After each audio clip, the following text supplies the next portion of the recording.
Good morning, and welcome to another magnificent sunrise. You can see there the fires of the day have just been lit in the eastern horizon. You are on a live sunset sunrise safari. My name is James, and this is Safari Live. Ready.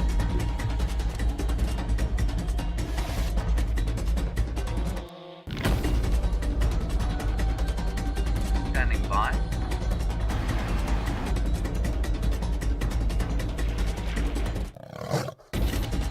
5, 4, 3, 2, 1.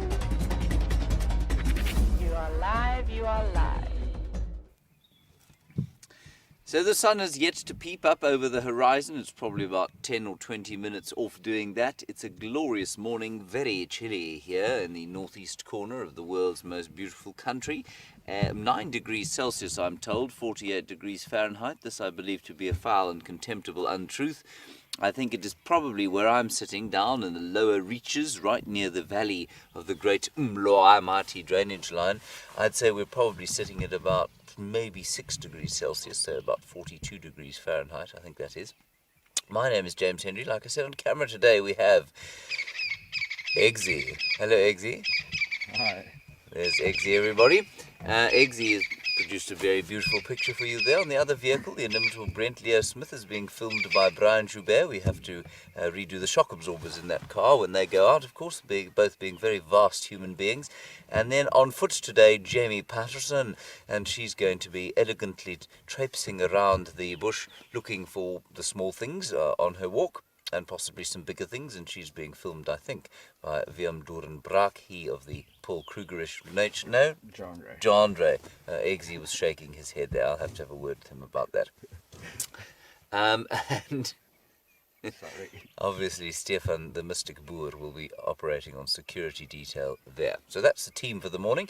Also, a very important part of the team, of course, the final control of Kirsten McLennan-Smith, and I think Geraldine the Cheesecake Kent, who is also there. So that is the team.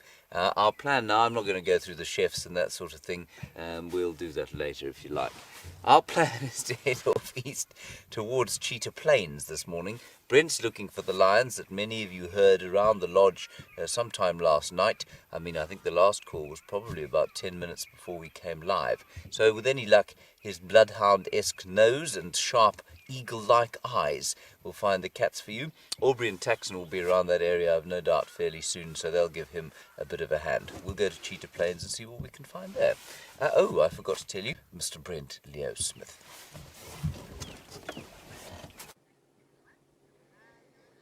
Welcome to an absolutely gorgeous pre-dawn, and there's nothing quite like the silhouette of a Balanites Morgamai, the torchwood, to start your day. But even better than that, if you look carefully at those clouds, they're actually very highly mobile. Now, here we go. If we look carefully, we can tell you for a fact the wind up there is going from north to south. Very, very few clouds, and there's almost zero wind on the ground. But if we watch those clouds and the shape of those clouds, the wind is howling at about 500 meters above. And there we go, one of my favorite calls. And on Bushwalk, I was lucky enough to have that bird with VM yesterday. And it's the Shelley's Franklin. To drink a beer. But on a more exciting note, I'm Brent Leo Smith, and I have Brian Joubert and the thumb controlling the camera. And together, sometimes, people whisper in the corners. And they say the killer bees are out. And the killer bees aim to show you the most incredible wildlife from the African bush today. And that is our plan. We're looking for lions, but anything that might come upon us, we shall definitely delve into in the most in-depth way possible. So it's really exciting to have you on this live African safari. The thumb, who actually controls Brian, and myself, Brent, are very excited to take you on the most immense, immersive wildlife experience in the world. So let's go look for some animals.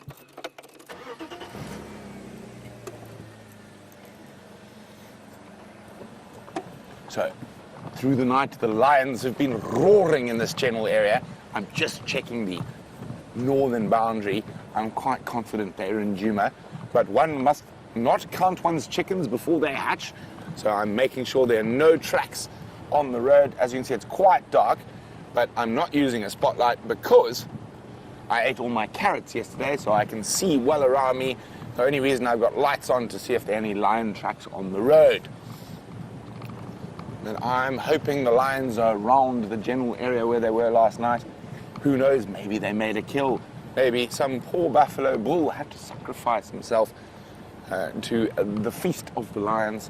But I don't think so. I heard them roaring, but I didn't hear any kill sounds last night. And of course, it's quite difficult to mistake the sound of a dying buffalo. I have to take my gloves off for this. If you're going to do a proper buffalo distress call, one must take one's gloves off because you need to rub your hands together so they're warm. The sound seems to work better that way.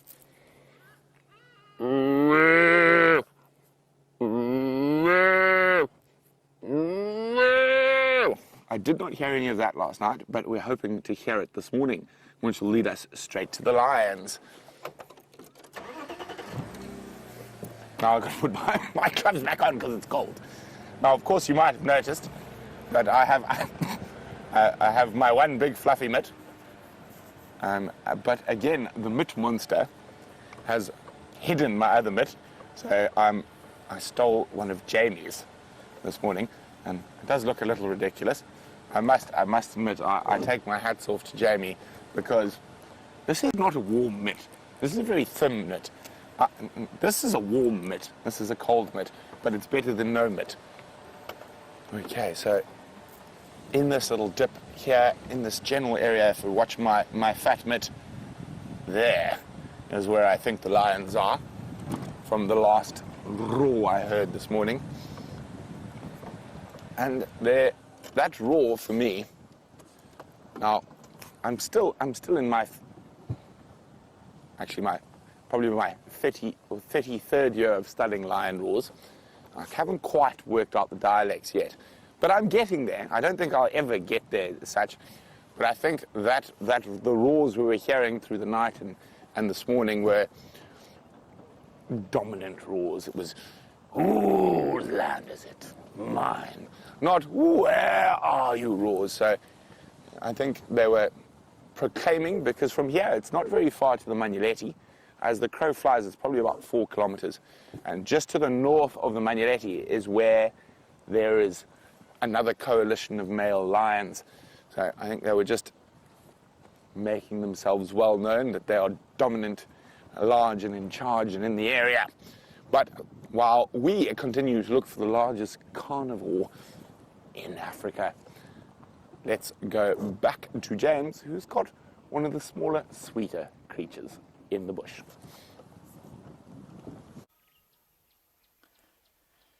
Two duiker, everybody, probably a mating pair, and they are sitting underneath one of the most magnificent trees at Djuma. And this magnificent tree has now provided me with my third exceptional sighting. It is dropping its little jackalberries onto the ground there, and the duiker are thoroughly pleased with this development. They don't have to eat tannin-infused leaves this morning.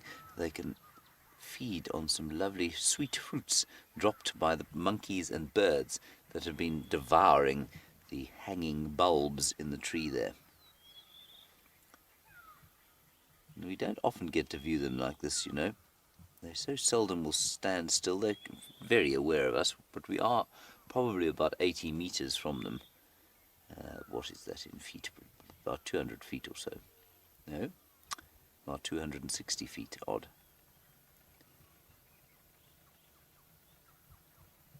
And so they're just quite relaxed. They will definitely move as we go closer to them. So that tree, I mean, I don't remember jackalberries fruiting at this time of the year. That tree's attempted to fruit twice. It did a sort of brief and fairly poor attempt somewhere around probably February or March maybe, and it dropped a couple of very unsweet fruits. Now, at the end of this very long dry season, with another sort of 2 months to go, possibly, of extremely dry weather, it's produced a massive load of berries.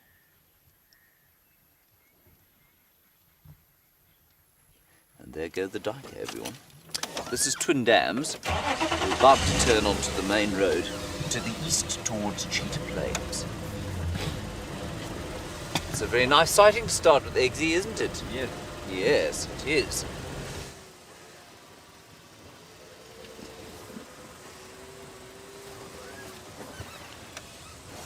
Now, I haven't seen any tracks on the road, which is a good thing, especially for Brent's lion hunt, because we're now sort of turning from, down the south, or where I've completely lost my mind.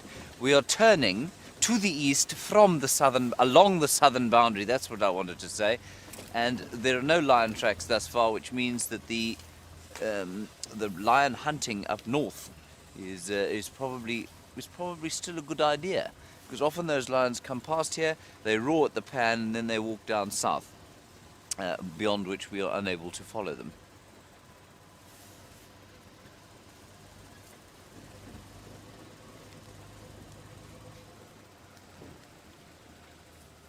And Chris Rogue, you said you heard zebra distress calls this night, and also the Nkuhumas calling. Well, I think it's quite possible that something is killed somewhere around where Brent is. They could either be sort of between Mvubu Road and the Gallagher shortcut, not Gallagher shortcut, sorry, the Gowrie cut line, which is not too difficult to get into in a car. They could also be between Gallagher shortcut and Mvubu Road, which is a very, very difficult block. And if they've killed something in there, well, then they're going to be difficult to find. But certainly, zebra distress calls and the lack of calling this morning, and the fact that the males went quiet pretty early, indicates that perhaps, Chris, maybe they did kill inside the block there. Maybe the males have just discovered them, and they, instead of shouting their territory, are now enjoying a very nice breakfast.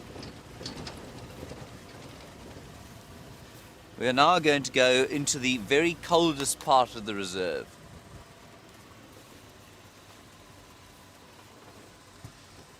Hello, Michael. We're going to Cheetah Plains, and you say you'd like to see Mr. Q, I think you said this morning. That is quarantine male leopard, for those who don't know. He's almost 4 years old now. Well, he's about 3.5, actually. We're now in the coldest position at Djuma, and that's simply because it's the lowest down. The valley of the great Mlwamati crosses out to the south. Michael, I would very much like to see Mr. Q today. I haven't seen him for a great deal of time. Also, of course, one of his greatest fans is Hayden Turner, who unfortunately leaves us today after his brief stint. It's been wonderful having him. Ooh.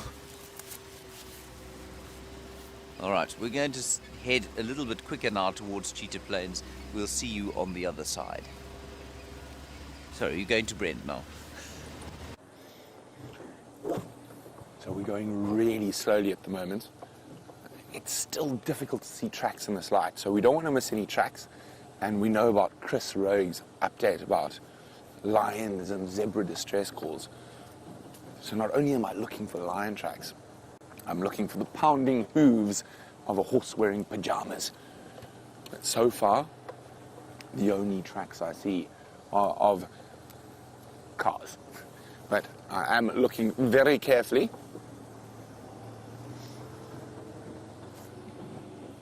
And I'm hoping that the lion's roar breaks the dawn. Good morrow, Andrew, and welcome on this incredible live sunrise safari. Andrew is wondering, what is my favorite lion? Oh, Andrew. Now, I do love a male lion, but if they're not doing anything, they're not that interesting. Now, fat, flatulent, and sleeping cats.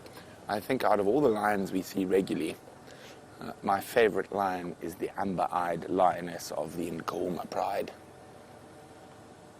Now, my favorite lion of all time, on the other hand, is a male, but he was less flat and flatulent than other male lions I've spent time with. And it was a part of a coalition of 4 that we used to have in northern Botswana.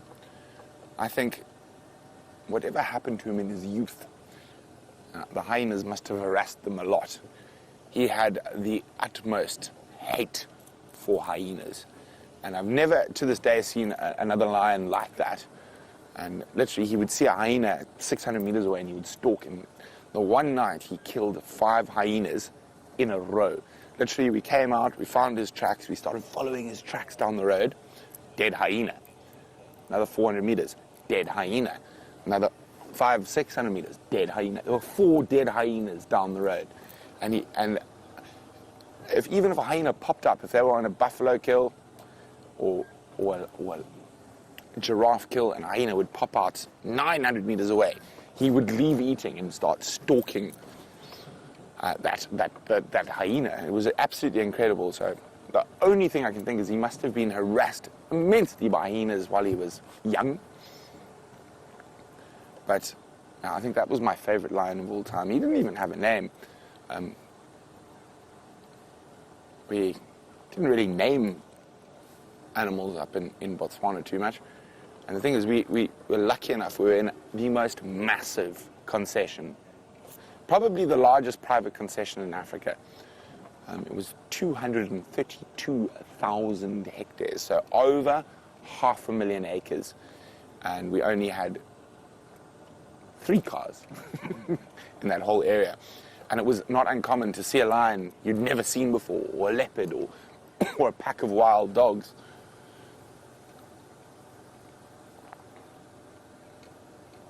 So I think I was trying to remember the stats on that. 200, I think it was, I can't remember all the facts now. But it was massive, put it that way. Still think probably one of my favorite places in Africa, 80 kilometers along the Kondo River.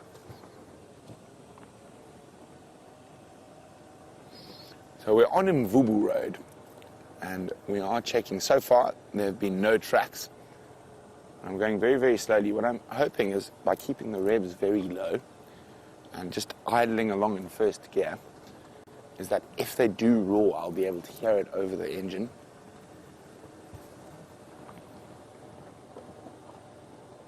But as we know, or as I harp on about, your ears find animals far more often than your eyes do.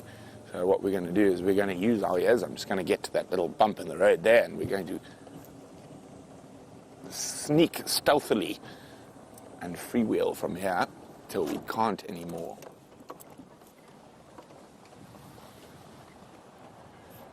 But we are very lucky today because, while we might not hear everything because we're on a car and we've got the car engines to deal with, we have Jamie out on bushwalk.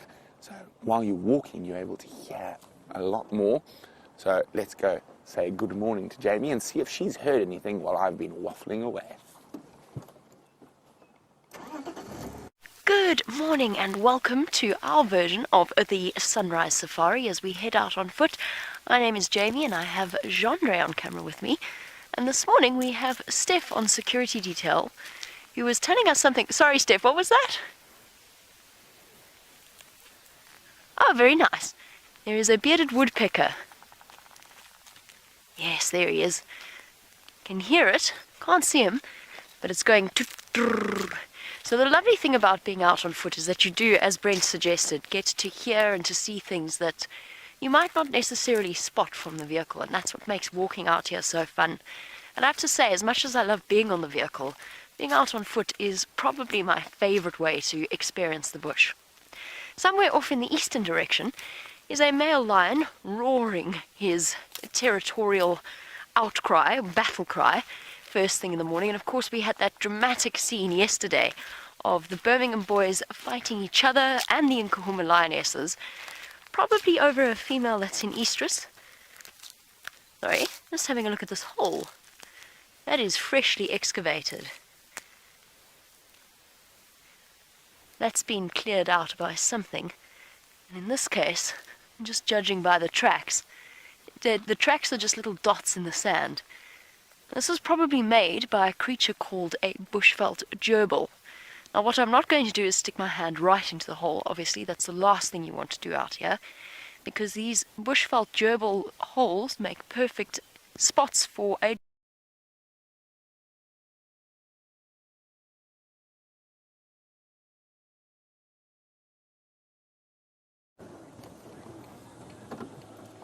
Well, it looks like, I'm not sure whether it's an elephant. It is an elephant. There's a patch of sand there that looks like it could have been a big cat lying, but it is actually just an elephant dragging its foot. Naughty elephant. I'm trying to look for lions. Of course, today is World Elephant Day. Yay for elephants! So, like World Lion Day, I think I am going to do some elephant quizzes today. And if we have no success with the lions, I shall only be searching for elephants afterwards. And I think the first quiz for World Elephant Day. Aha! What area in Africa has the largest body-sized elephants? Now, what area in Africa has the largest body-sized elephant? That means not the biggest teeth, not the biggest tusks, but the tallest at the shoulder and the heaviest elephants in Africa. And it's quite a tricky one, and it's a very interesting one. So I'm hoping someone will get it. If not, I will have managed to teach you something.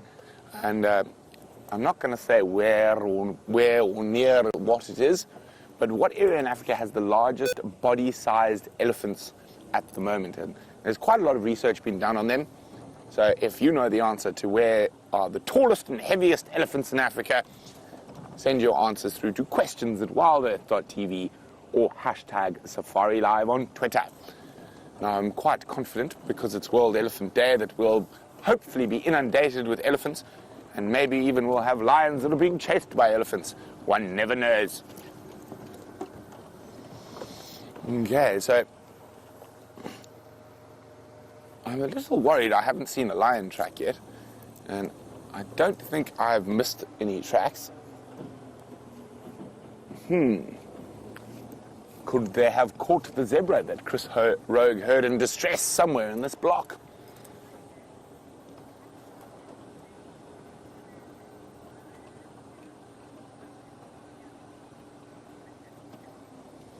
Oh, James Richard says, Happy World Elephant Day to all the elephants.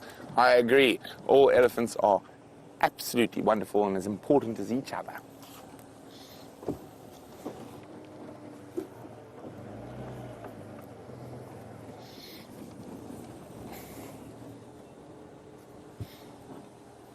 Okay, come on, kitty cats. Or heffalumps, where are you hiding?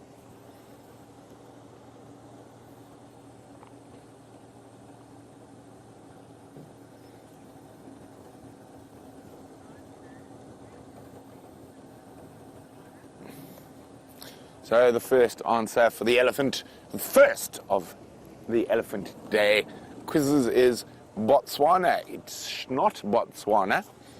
Botswana does have very large-bodied elephants. Not famous for large tusks, but famous for being large-bodied, but not the largest in Africa.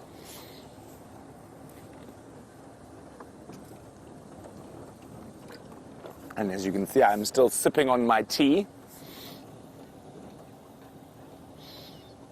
Now the next answer is it Central Africa? It's not. Now Central Africa is quite interesting because you have, it's a sort of a crossover section, and strangely enough, just before I happened to join Safari Live, I nearly ended up moving to Central Africa. So there's a very interesting story there in that.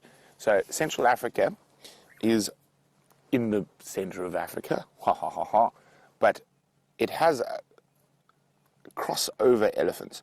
So to the west of Central Africa, and even in the western parts of Central Africa, you have forest elephants. Now, forest elephants are a lot smaller. A big bull weighing about 3,500 kilograms, so about the same size as an elephant cow here. And a big savanna elephant in this area weighs probably 5,500 kilos to 7. 7 would be an abnormally large individual. Brent's coming for Steph? Oh, Steph's calling me. And we do apologize. This little boxy thing is playing up, so you have to listen to us talk. Standing by. We just got audio of a single lion vocalizing from behind Gallagher, just north of Gallagher camp. It sounds like either at the pan or on that game path, that big game path that goes north away from the pan. Copy, thanks very much, Steph. As soon as Gallagher is out on drive, I'll go check. Yeah, it didn't sound far Okay, away, so as we were talking about, maybe just north of there, but somewhere on the different... Oh no, is it not on here? Oh, there's one at least. A forest elephante.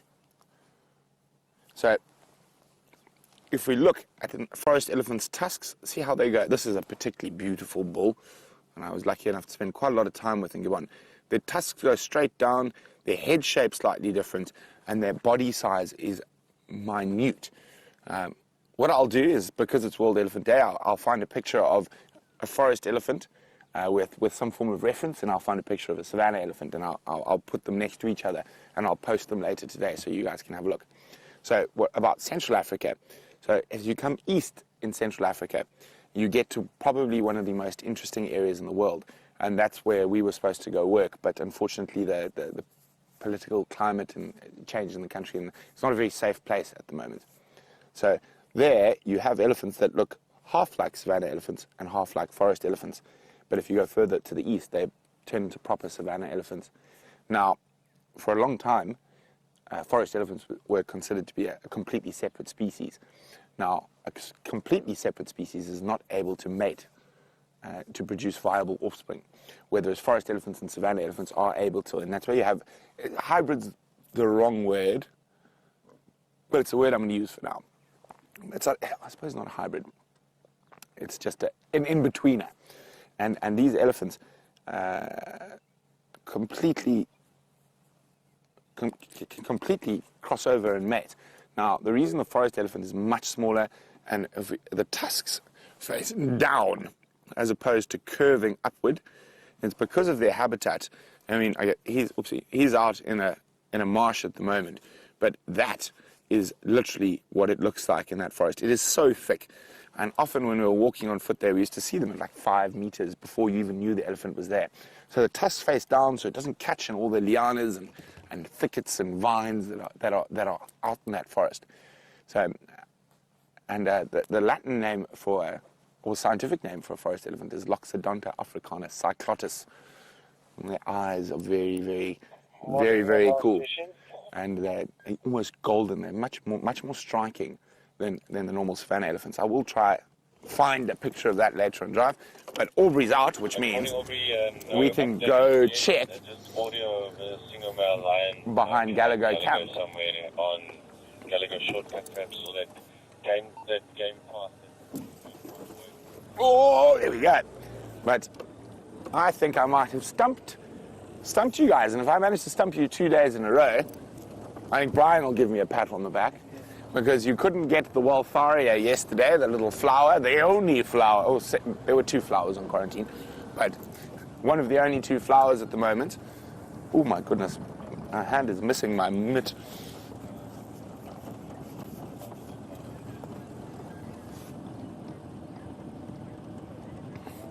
Well, next answers in is Tanzania or Kenya, and again, not correct.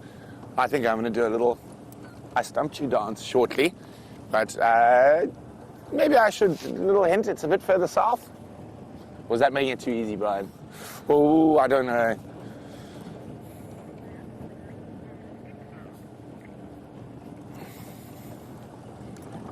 Right. I'm going to let you stew in your thoughts to try to figure out what area in Africa has the largest body size, the tallest and heaviest elephant. And while you think about that, James has got a bird that looks like it belongs in Jurassic Park.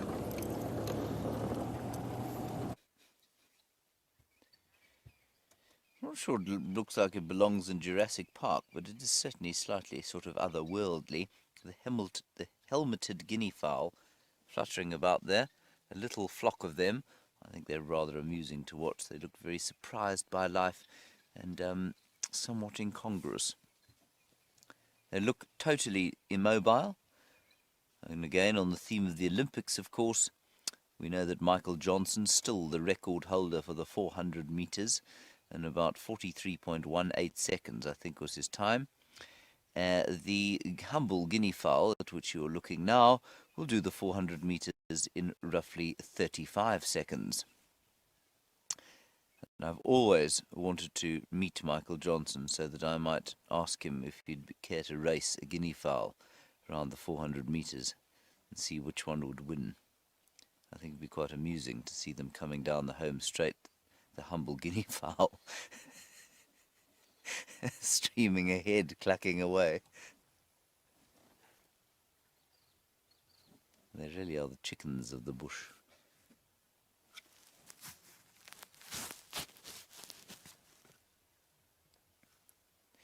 As Brent has said to you, World Elephant Day, and yesterday, of course, we saw thousands of elephants. When it was World Elephant Day, probably in Fiji by that stage, I had a suspicion today that there wouldn't be an elephant or an elephant track. Indeed, that has proved to be the case. I have seen not hide nor hair of an elephant here on World Elephant Day, but with any luck, well, we'll be lucky to see some and bid them well on this their very own day. I wonder if there's a World Egg Day, Eggsy.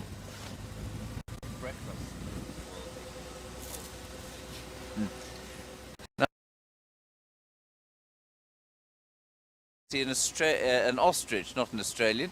You see plenty of those every day. You'd like to see an ostrich. And, well, the thing is, Joey, that I'm actually in Cheetah Plains to do the same thing, to find an ostrich. And I'm hoping to enlist a technique that Hayden Turner showed me the other day. And it's an Australian technique for attracting emus.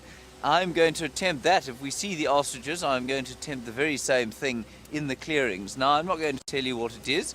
I'll leave that as a sort of fairly disturbing surprise a little bit later in the day.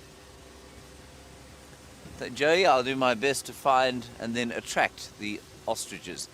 I'm going to just go backwards so that Eggsy might get an artistic shot of the sun coming up through the fork of that apple leaf tree. Eggsy, face the camera towards that great golden orb in the east. That's it. That's it. There. Oh. There. There. Okay. Zoom.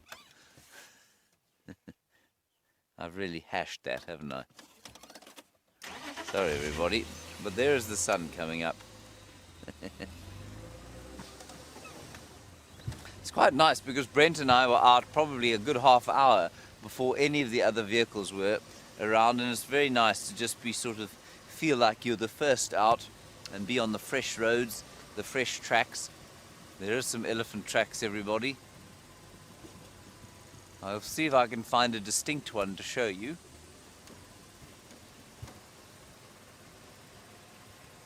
No, nothing. The radio is now going ballistic in my ear as everybody gets mobile, and that's an exciting part of the day. When I say everybody, I mean all the lodges around here, Cheetah Plains, Chitwa and Koro, the Arathusa guys off to the west, the Juma guys at Juma. And it's all a kind of exciting period as we decide where we're going to go, what animals we're going to look for, etc., etc. Now, this elephant went that way. Let's carry on this way. Very nice one from Maralis. What predators chase guinea fowl? Just about anything will eat a guinea fowl, you know. Predators like leopards would certainly go for them. One of their major predators, interestingly, is caracal. Caracal quite like to eat guinea fowl, and they do these amazing leaps from the ground. You get photographers have got incredible pictures of caracals kind of in mid-air, catching the guinea fowl flying off the ground. But also you want to know if a hyena would bother. Yes, I think a hyena would certainly bother. I don't know that a hyena would bother to actually chase a guinea fowl, but certainly a hyena would bother to try and, you know, if it came across a dead one, it would definitely eat it. Or an unsuspecting one that wasn't watching where it was.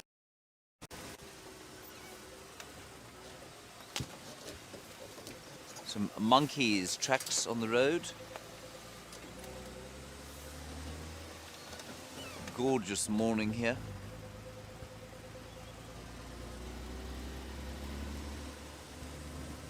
You can just see how the golden light is now touching this knobthorn.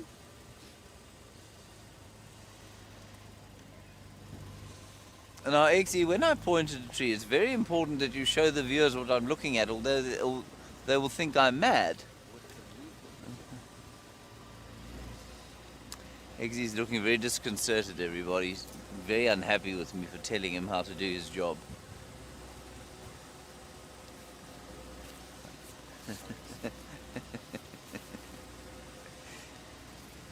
Bad news on the bushwalk front, I'm afraid, everybody. It seems that Pajamas Patterson is having no more luck than I had yesterday with the morning bushwalk. So they've headed back to the DRC, which is where we live.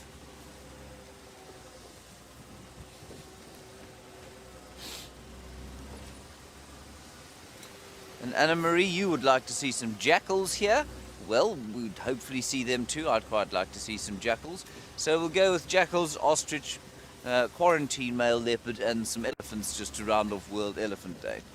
I think it's a good idea. But I'm looking forward to getting into those clearings and bathing myself in the sun. For I tell you, it has been a very chilly little drive over here. Eggsy can't feel his face, but that could be on account of the beard that he has. Eggsy, how long did it take you to grow your beard? I don't think I don't know. I haven't been clean shaven for like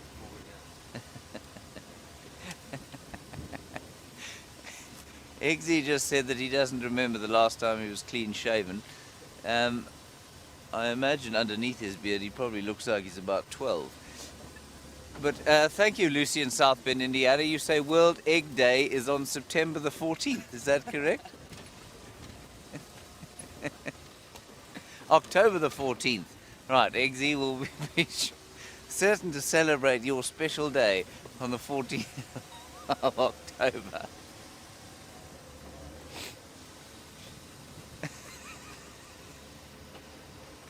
Yeah, that's wonderful. We'll go past the 3 in a row pan first. Often you find lions in the middle of the morning or early morning. They like to go and sit by the water there and shout their heads off. Not sure why that would be. It's not necessarily a good time for them to drink, but that's often what they do. And likewise, perhaps quarantine male leopard will be lurking around there in his favorite marula tree or on his favorite termite mound.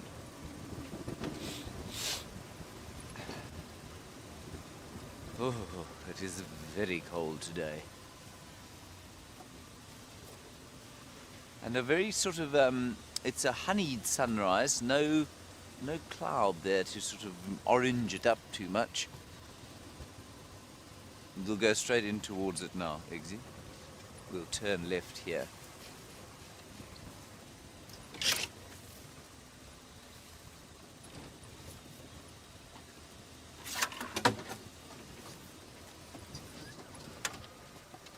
I lost my mind, Eggsy. I do feel a bit lost, but we'll go this way anyway. I think I took a wrong turn. But I think we're okay because I can see the tower up ahead. I don't think we're trespassing. And the roads on Cheetah Plains are unbelievably manicured. You will hardly feel a bump. That's how I know I'm on Cheetah Plains. Okay, I'm going to try and figure out where I've gone wrong. Let's go back to Brent and find out how the lion tracking's going.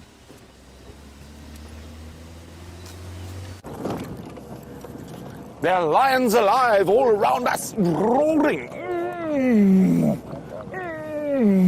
Aubrey's just found one on the boundary. We've heard another one, and I've got tracks of one going along here. So we're keeping a very close eye next to us. But we're going to shoot to the one that Aubrey's got, because it sounds like they're calling to each other. And it's the same one that Steph, or the same lions that Steph told me about calling earlier. Okay. I'm very excited. I think they're going to keep roaring. It's a cold morning, and I love the sound of a lion roar vibrating through my body, and the whole car seems to shake. It is one of the more special things. You see him? Brian's spotted a lion. I have not yet. Oh, there he is. That's the one we're tracking. Orbs has got it. Oh, no, it's the same one, I think. Look at him, big boy.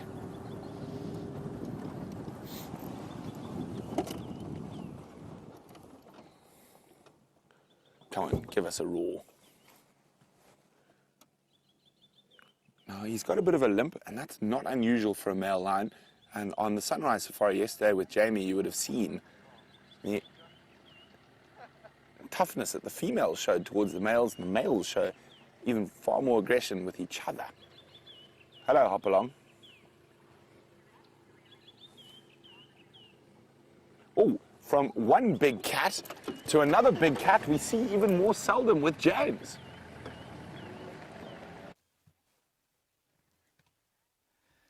Look at that, everybody. 2 male cheetahs mobile north. Marvelous, marvelous stuff. It's going to be difficult on the radio. I'm going to ask you to excuse my voice. Just enjoy watching them for now.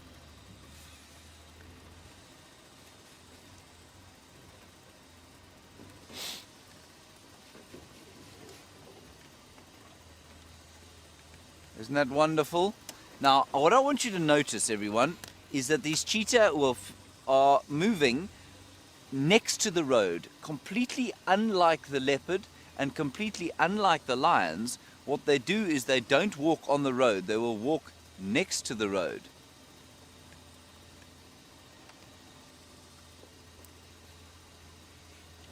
Isn't that beautiful?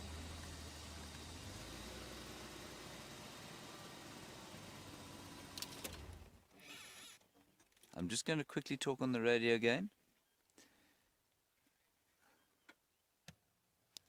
Andrew, can I ask you to control the lineup? I can't hear properly on the radio.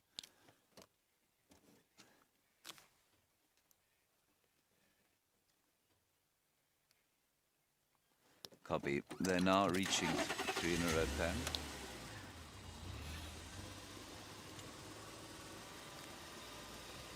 Isn't this lovely, everybody?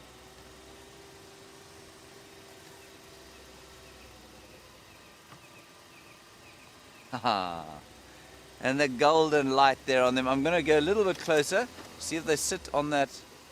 See that sit. If they sit on the termite mound, they're not going to. I'm going to move forward here. Stations, they're mobile north. Yes, mobile north.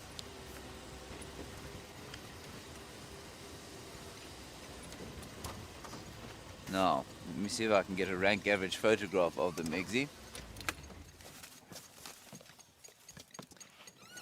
We are so lucky.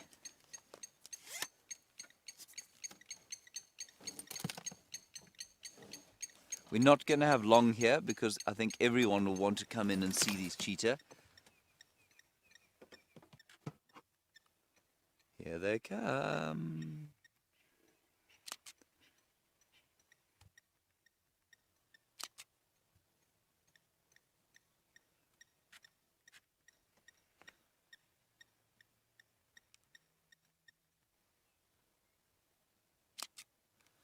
How cool is this, everyone?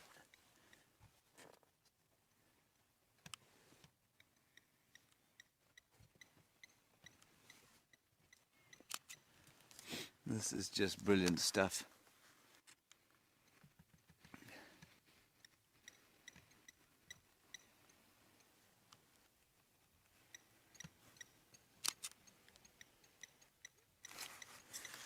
Oh, wow. Let me just get out the way.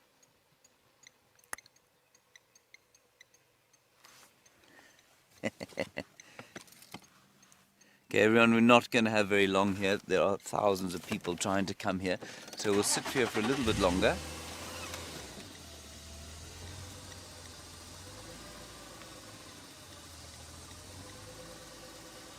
We'll just move gently around the corner here.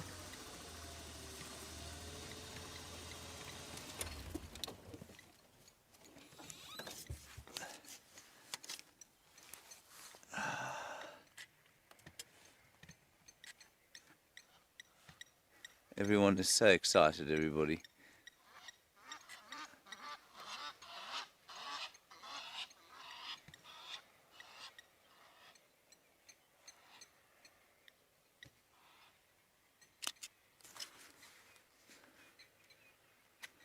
I'm pretty sure they're going to go towards Nkoro now.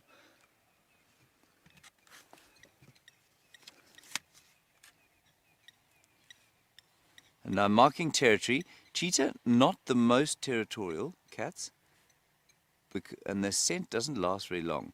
And I think you'll find that there's one dominant male in this little coalition, and they're probably brothers. They're almost certainly brothers.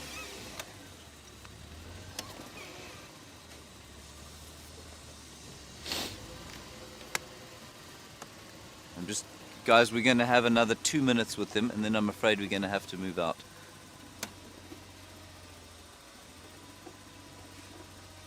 Okay, I'm going to go past here.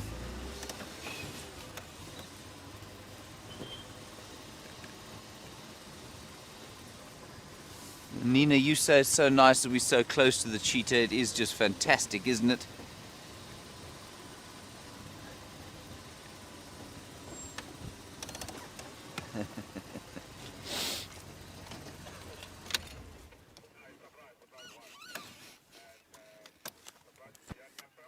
Hey.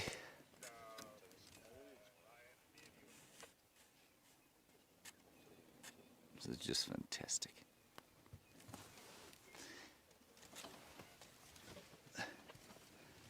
Station on standby for this cheetah sighting. Please make your way. I'll move out as soon as you hear. Ephraim. I'm just going to help Ephraim get in here. Ephraim, make your way straight here. I'll move out as soon as you get here.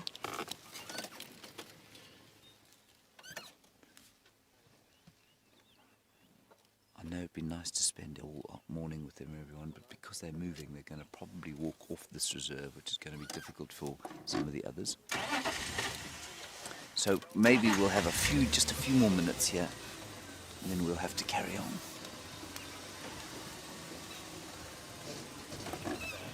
Just going to move around.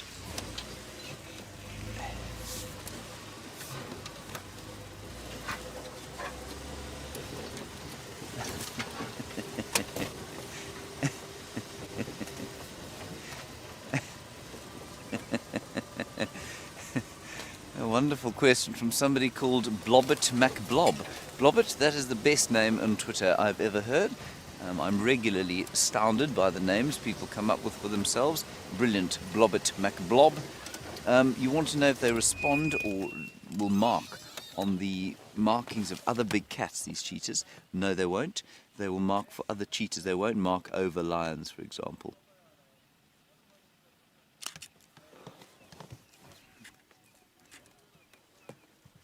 Oh, this is fantastic.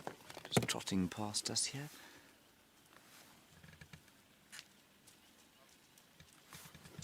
A little bit nervous.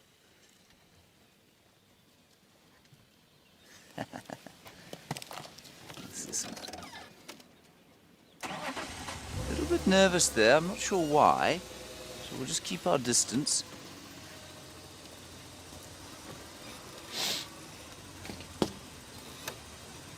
And Gregory, you want to know how fast they can run. Well, Gregory, cheetah is the fastest land mammal, up to 100 kilometers per hour. This is going to be a nice shot for you, Eggsy.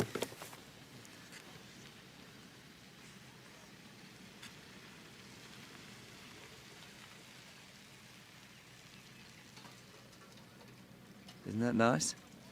Ah, well, what cheetahs often do now. Hello, Hannah. You're just 9 and you're in South Africa. It's lovely to hear from you, someone from home.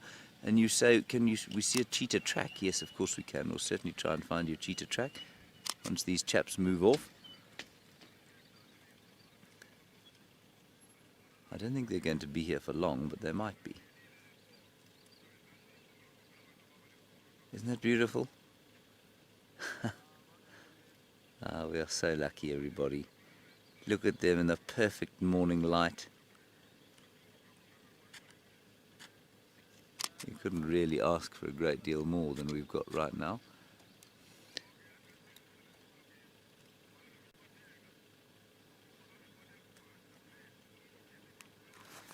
And I'm just going to try and move around the other side.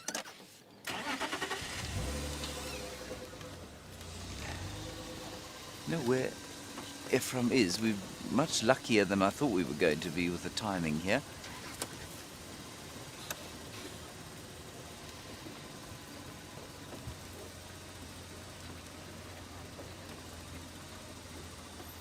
Get him a little bit backlit now.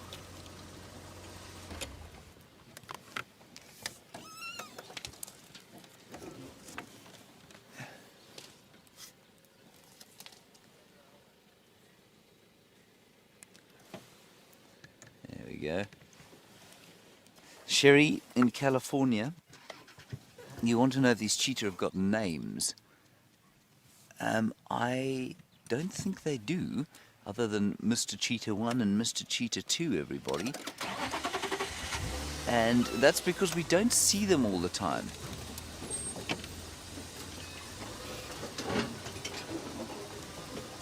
And so, I'm sorry, the radio is a bit distracting in my mind here. I'm just going to quickly find out if from Andrew. Andrew? Is there someone waiting? I can't get hold of the front. Okay. All right. Do you think he heard me? Okay.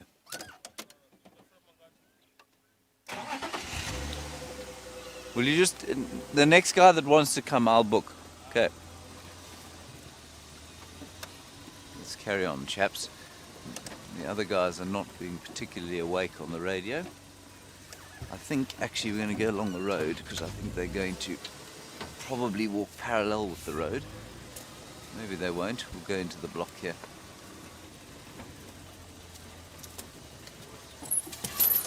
Oh, they're running. Look at them playing. They're playing there. Oh, they were very quick. Samantha, you want to know how I can tell the difference between male and female? Well, the males are slightly larger, but not obviously so like they are with leopards. But what you will find is that, well, they have very obvious sort of, their male bits are very obvious behind the tail, and so you can see that very clearly and very obviously. Now, they won't even walk on this game path. This is an old game path here, so a path that elephants and other animals take towards the water. They always walk parallel, unlike the lions and the leopards.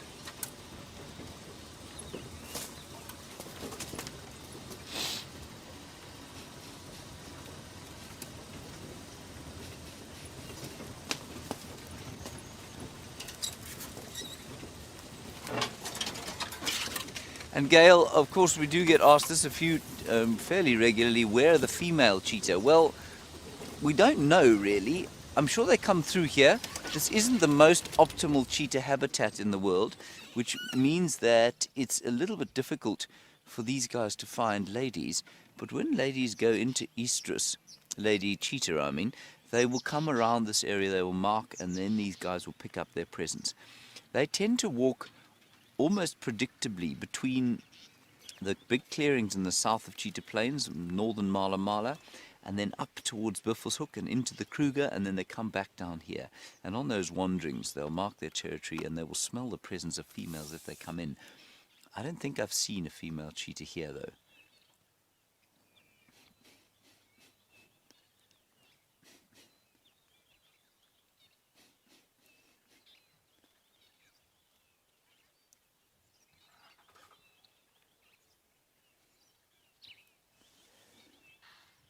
Sorry, Abushek, I don't know what I'm just hang on one sec, I will answer your question.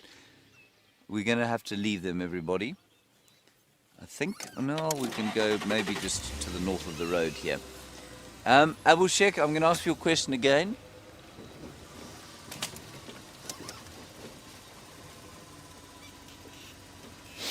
Oh, Abu Sheikh, you want to know what happens when a male meets a female? Well, it depends very much on whether she's in estrus or not, Abu Sheikh. So if she's in estrus, then they will probably mate. If not, they won't fight, but they'll avoid each other. So they're solitary, almost as solitary as leopards are, but not quite. So, I mean, you can see that the males will form these little coalitions. There they are.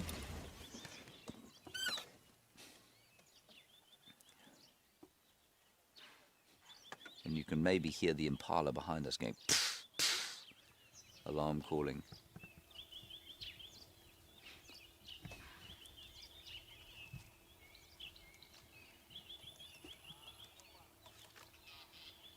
Thinking about trying to get onto that tree, you see that?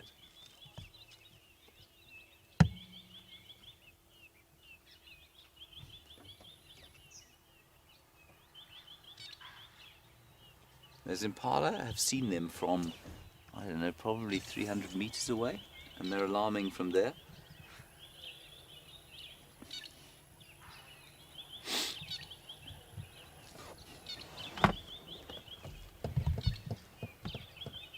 Okay, well, this is going to be our last view, everybody. We're going to pull out here.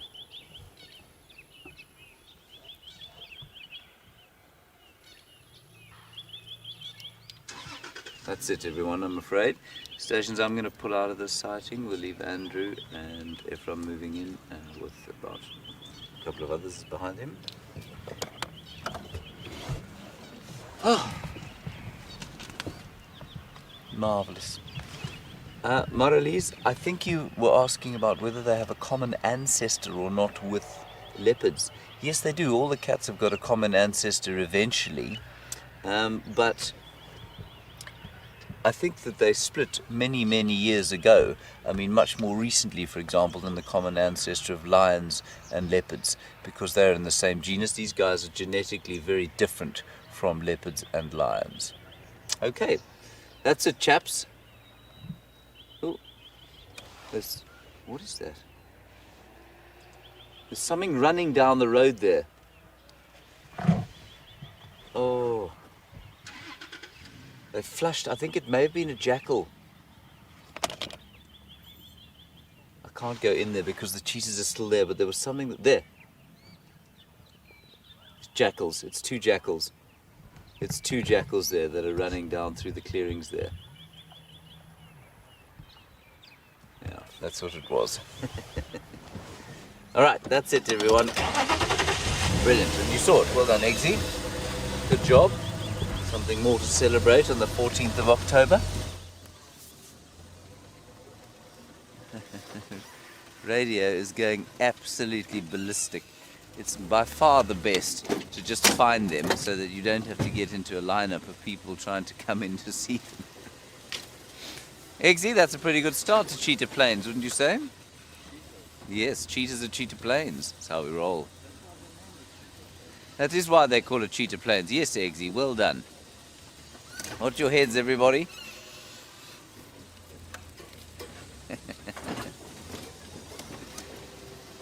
Alright, we'll now go to the clearings and find some ostriches. I hope.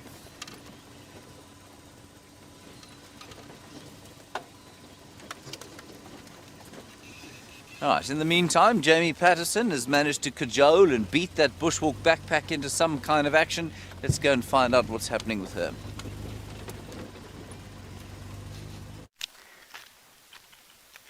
Now, I'm not sure I had anything to do with the fixing of the bushwalk backpack. I'm not entirely sure how it was fixed, because somehow it was not working and now it's working again. So good morning once again. My name is Jamie and I have Jandre on camera with me, and hopefully we will have a little bit more of a walk now that things are working out. And what an amazing start you have had to the morning with two cheetah and then the male lion, which has been calling and is somewhere coming in this direction. Now, I think that Steph, myself and Jandre are not actually going to go too far from quarantine, because I think there's a very good chance that that male lion is going to come popping out somewhere around here. One thing that you get very familiar with as you spend a bit more time in a certain area is you get familiar with the pathways that the animals use and the routes that they take. And there's a very large game path, and a game path is like an animal's hiking trail.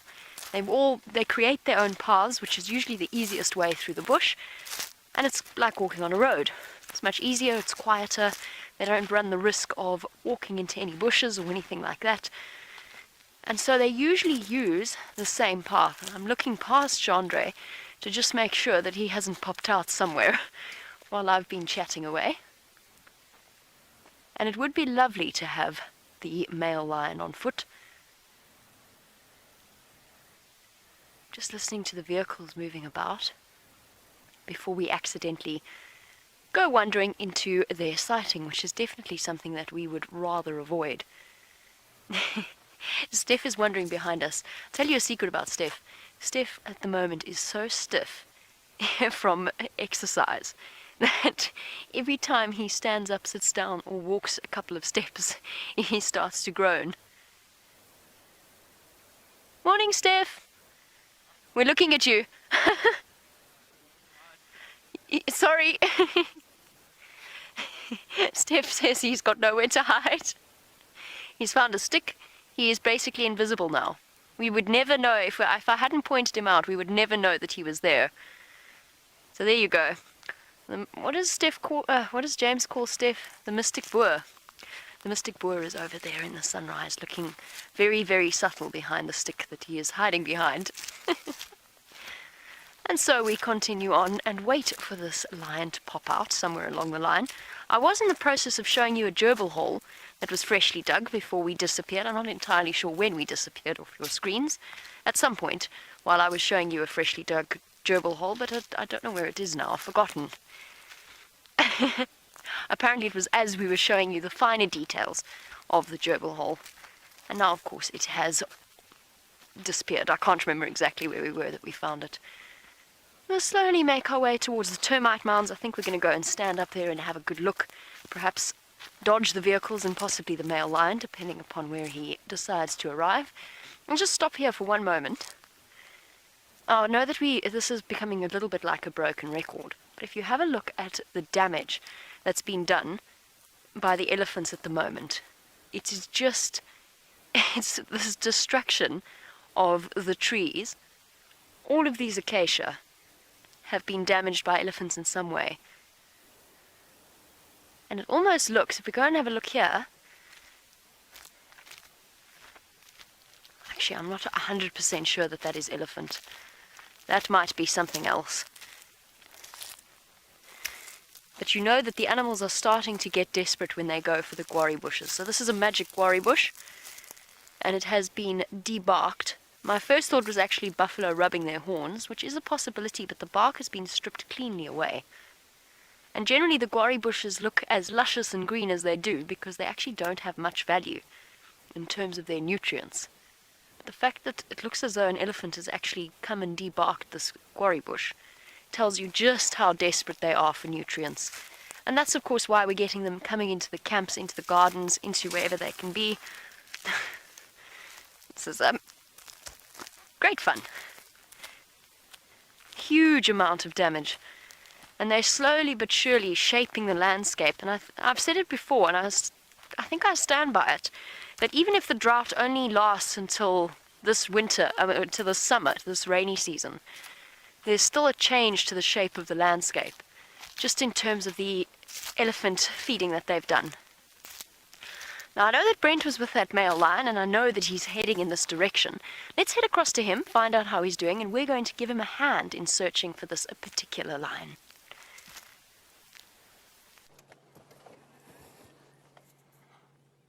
Now, unfortunately, that big male lion managed to give us the slip. The last place we saw him was just behind us, but we're literally in a myriad of little river systems, and I'm just hoping to hear something. I thought I just heard, well, a little bit earlier, I heard a little contact call, but nothing since. Now, unfortunately, there are lion tracks everywhere, so I went for a little walk into the river system here. Tracks of the females and cubs go that way, but then there's tracks going this way, that way. And they have been around this area for quite a while. but I didn't see any male lion tracks crossing. He might have stopped below us somewhere, and we might have over second guessed him.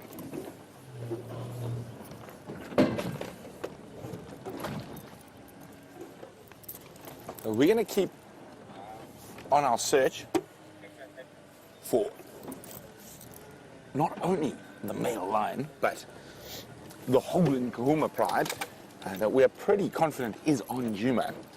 Now, guys who watch the Djuma Dam Cam, they might pop out there, so please keep a lookout for me. But while we do that, James has got a wonderful, elegant antelope.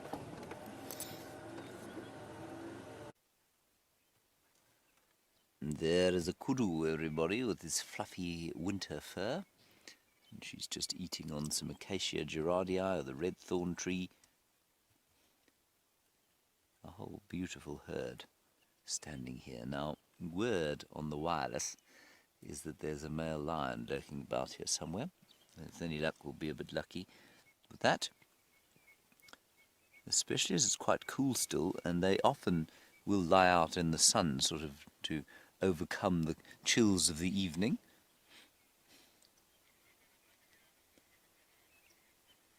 A bit like Eggsy and I are doing right now. Stopped at these kudu so we can enjoy the warmth of the sun on our faces.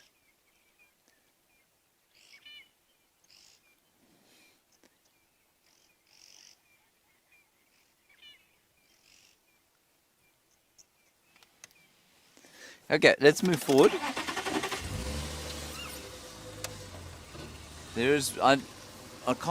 Nobody seems to know exactly where that male lion is, because I think as soon as the cheetah was seen,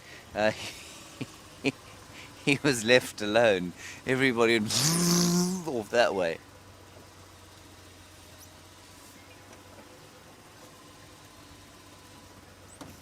That is very lucky. You know, I was just saying how we got lost there. Well, not lost, but I missed a turn-off.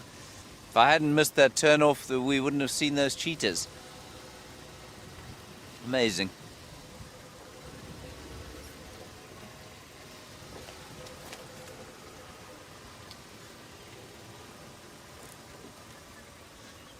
Hello, Robin. You've obviously been watching or reading about cheetah, and you say, is it true that it's possible to walk with wild cheetah, that it's easy to walk with them? Robin, it's not easy, but yes, they do habituate. They will habituate much more readily than leopards or lions do, and certainly if they have experience of human beings as youngsters, they tend to be pretty easy to walk with.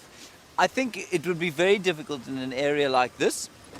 Certainly it's possible to walk with wild cheetahs where they have been reintroduced, so where they're actually quite familiar with people.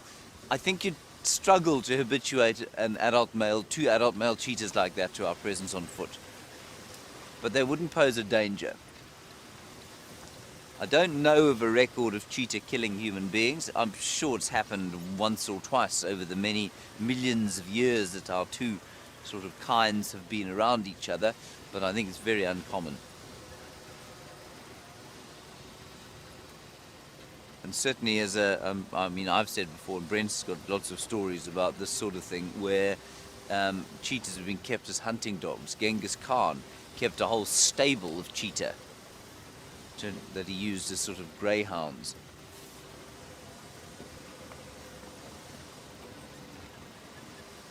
Right, we're coming out into the first clearing, everybody. Eggsy, keep an eye out for ostriches so that we might attract them with the emu attraction method, which we will attempt a little bit later.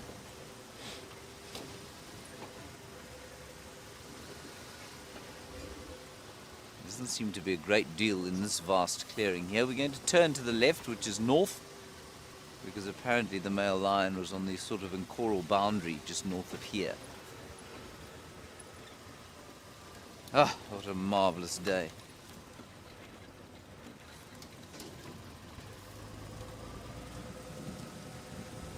Very, very bright sun. Not so Eggsy. Likes to live in these clearings.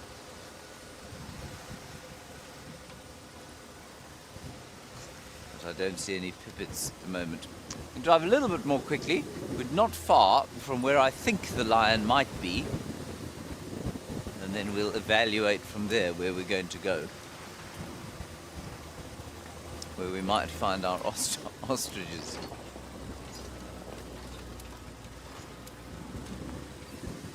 A couple of doves on the ground there.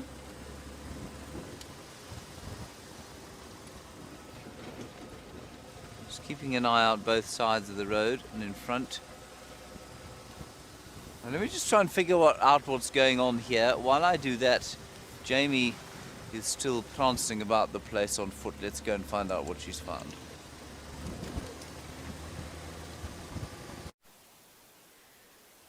Oh, prancing about is perhaps the wrong word, but I have taken to my favourite termite mound, watching Brent race by the way, on his way to some sighting somewhere on Buffelshoek Cutline. I'm going to try and navigate my way down my favourite termite mound. This is, by the way, is the termite mound that Sindile finished off his appearance on the Father's Day special TV shows. Just maybe 300 metres away from James in the tent and the fireside chat setup that we had over there. And he sat on that termite mound looking absolutely beautiful and regal. And I think, no, that wasn't the last time we saw him. The last time we saw him was with Mvula. And since then, our favourite young male leopard has gone wandering off somewhere, and we've got absolutely no idea where he's disappeared to. Keep asking the guides if they've seen him, if they've seen tracks of him. But he appears to have moved off, which makes sense. He's going to search for a nice spot to establish himself in. It's difficult being a young male leopard. In the meantime, we've been following up on impala alarm calls, but they've kind of been a bit half-hearted.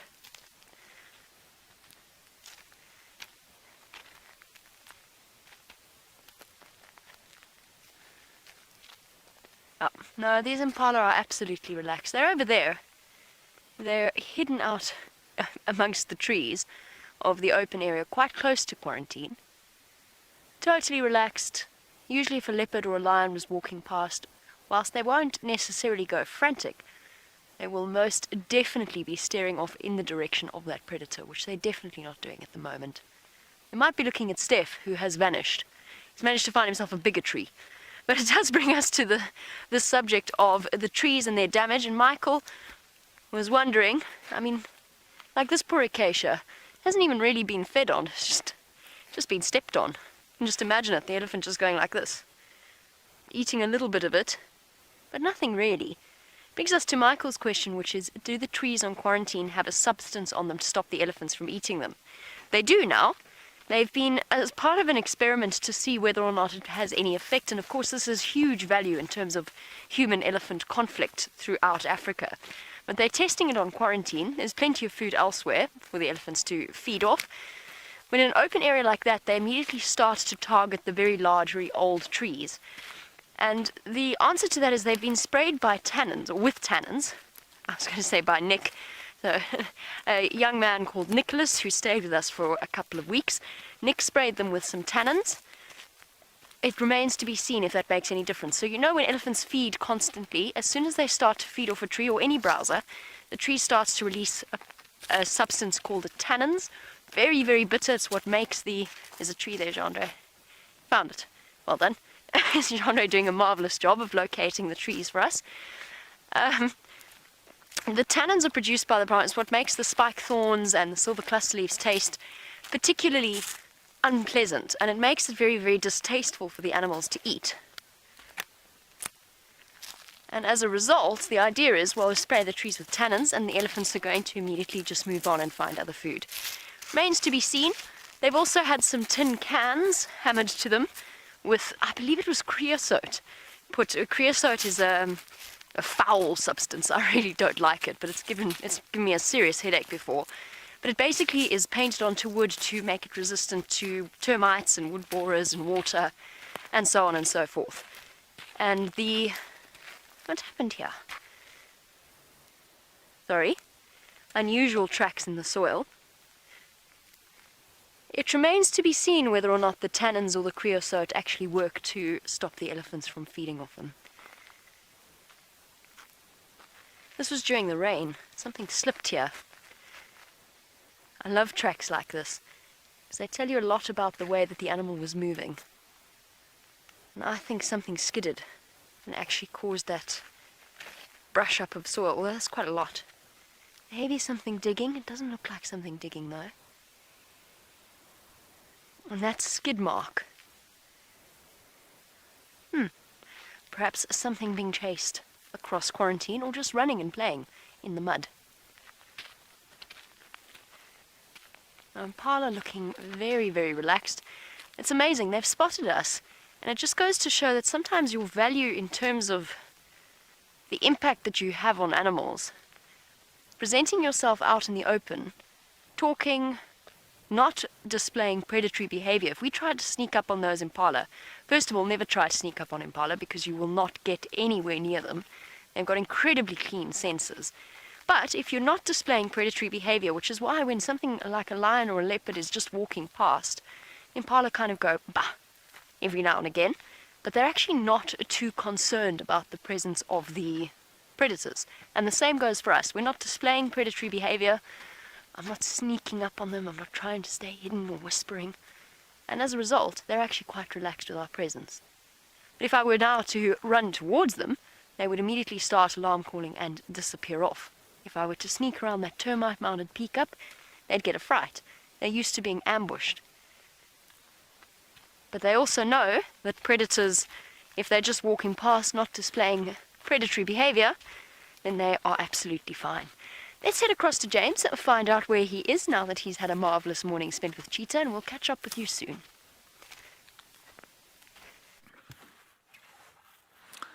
There are some impala, everybody.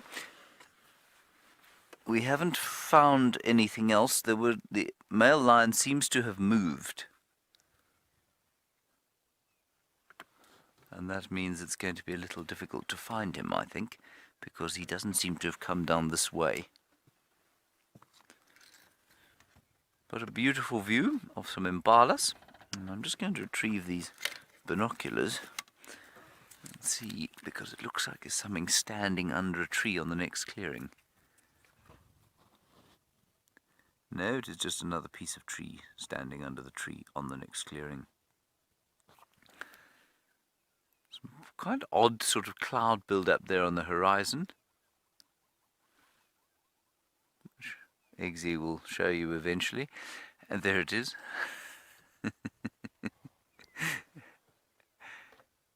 And in the background, a hoopoe going boop, boop, boop. Boop, boop, boop. Boop, boop, boop. Boop, boop. Such a lovely sound. Well, all is peace here at Cheetah Plains at the moment. Right, this is the sort of second or third clearings. We're going to go down now to the southern ones on the Mala boundary to the north, or the northern Mala boundary, and then we will attempt the ostrich attraction techniques that have been used for emus. Nobody is clear as to whether they work for ostrich or not, but I will demonstrate them to you regardless.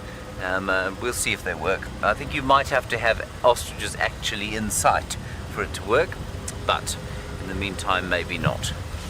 Right, in the meantime, Brent, I believe, is herring after something very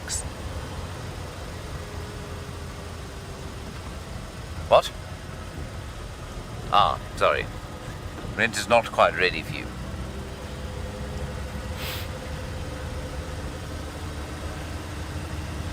Let's go and see what's in these clearings here.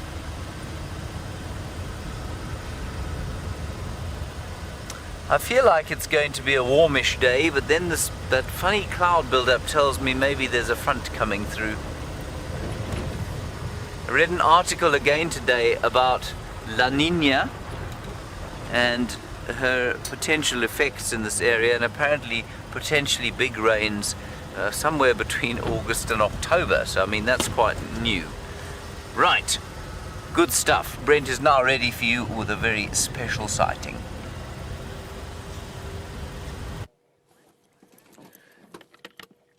So we got a report of a leopard. We weren't sure it's a male or female. It's in Buffelshoek at the moment, but I think that's a female. I can't see at this distance who it is. I'm just going to get my camera out. Maybe you guys can tell me. It looks like a young female to me.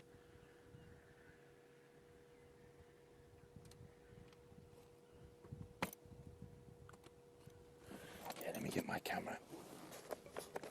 Get a bit of zoom on. How's that? 3 cats already this morning. Lion, leopard, and cheetah. All the big cats are out and about on this sunrise safari.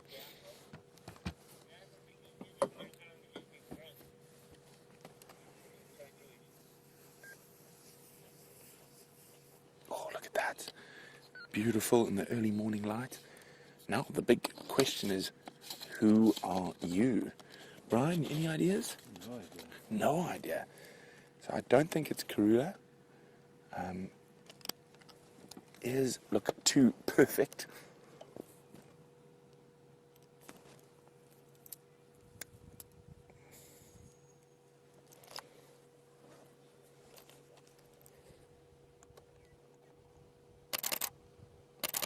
If I had to hesitate a guess, oh dear, camera's in all the wrong settings. Oh, there she goes. She's busy stalking impala.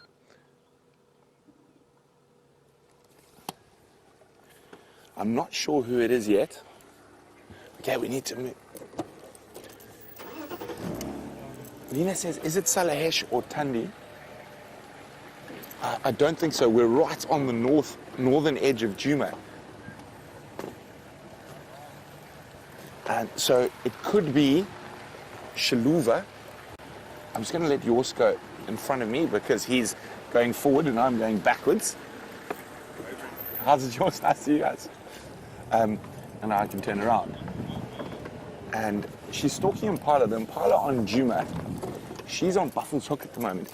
It could be, I think it could be Shaluva, 2013 model, not the 2005 model. It looks like a young female, but wouldn't it be nice if it's a female we don't know? That would be really exciting. I hope you guys got some screenshots. I didn't manage to get a decent shot of her there. But, I mean, I'm happy to have some help in IDing this leopard. If you can, and you think you've got her ID, send it. The answers through to questions@wildearth.tv or use the hashtag Safari Live. So I'm just trying to see where she's gone. Brian, can you see her? Oh, there she is, top of the termite mound.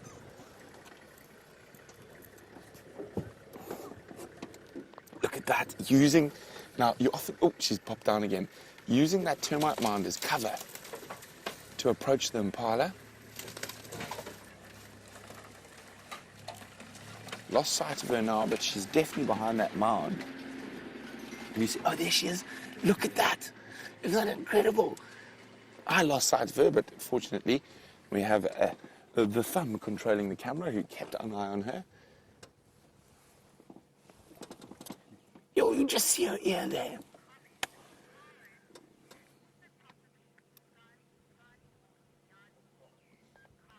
Karen says it could be Tsakani or Tiani. Now, Tiani was seen yesterday in Sibambili, and Tiani and Tsakani was last seen south of the Sand River in Sabi Sabi. It is always possible, but unlikely. She's still there, Brian. I think she's ducked down.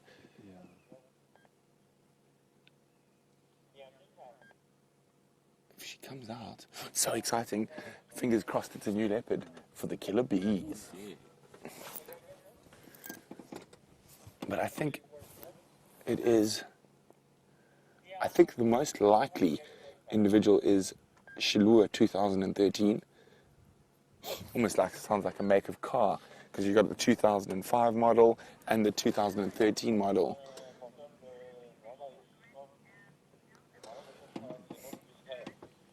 Aaron's wondering if it could it be the Ingrid's Dam female?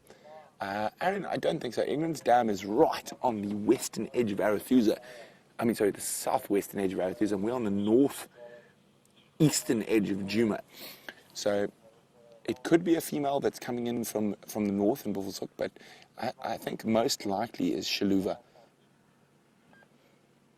So she's just behind that termite mound, and I'll show you why she's behind that termite mound and why she's just peeking ever so slightly. It's not because she's worried about us. It's because she's keeping her eye on them. There we go. Some papalalalas. So she's busy stalking them. And the reason she's being so careful is because there's a lot of open ground, as you can see, between her and the impalas. So I think she's probably trying to formulate a way to get from there, where she is, to where the impala are.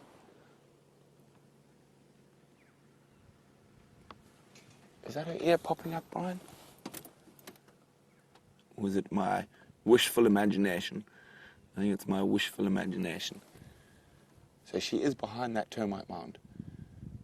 We're just going to sit tight here and wait for her to move. What do you think, Brian? Shaluva? Yeah, Shaluva. I think it's Shaluva as well. But I'm happy to be wrong. Maybe it's an unnamed, unknown ghost from the north. One of Gajima's consorts.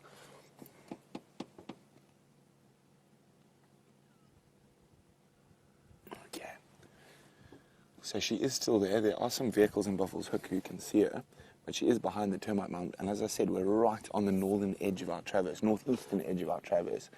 But good for us, the impala are in Djuma.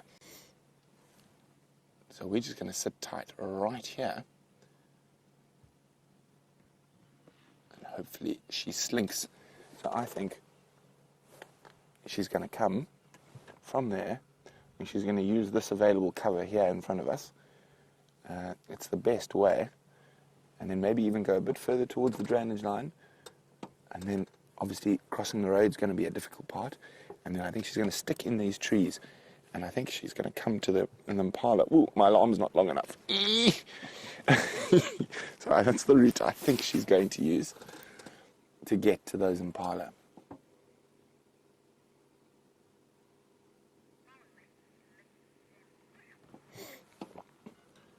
So, as I always say, the most important weapon in our arsenal for seeing the best stuff in the world is patience. So while Brian and I play the patience game, let's go back to Jamie on bushwalk.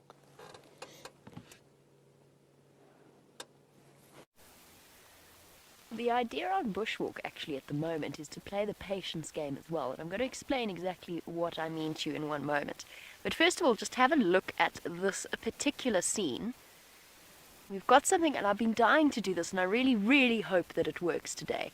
First of all, these little, if we look at here, these little tracks, little just dots in the sand, and the odd scrape mark. And those tracks, apart from the fact that it's in a giant elephant track, which is also really awesome, with its wrinkles and everything, so an elephant's come and dug here, but it's actually disturbed the home of my favorite spider. Well, that's a yeah, I would say it's my favorite spider. It's called a baboonspider, and she's living inside this hole, and she's here now. And the reason I know that she's here now is because she's got fresh webbing across, and also these tracks are very, very fresh from last night. Now what I'm going to try and do, without making too much of a disturbance, is just see, we're fishing for a spider. And again, it's a patience game. Hey girl, are you going to bite? Oh, it's a deep one. Wow.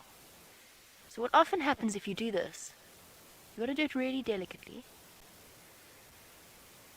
is you can actually get them to grab the end of the grass stem, and they pull, and they are so, so strong. Hold on, let's see if that's the wind that's moving it. On a still day, you can actually see them moving the grass. Come on, are you sleeping? Fair enough, I guess. Been dying to fish out a baboon spider to show you, because we hardly ever get to see the big ones. And this particular baboon spider would be just a little bit smaller than my palm, judging by the size of... There we go, I've got her. Hello. the force that they exert, it's like fishing. The force that they exert on the other end of this grass blade is incredible for the size. Jeepers, she's pulling. Watch this, watch this, watch this. That's now not just the wind, that's the spider moving this. Oh, she's got it. Come on. Uh-oh. You've got to be so patient. Come on.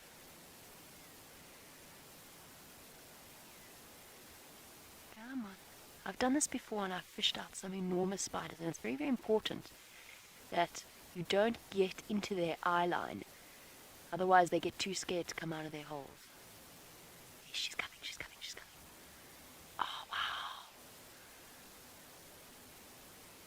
Come on, big girl.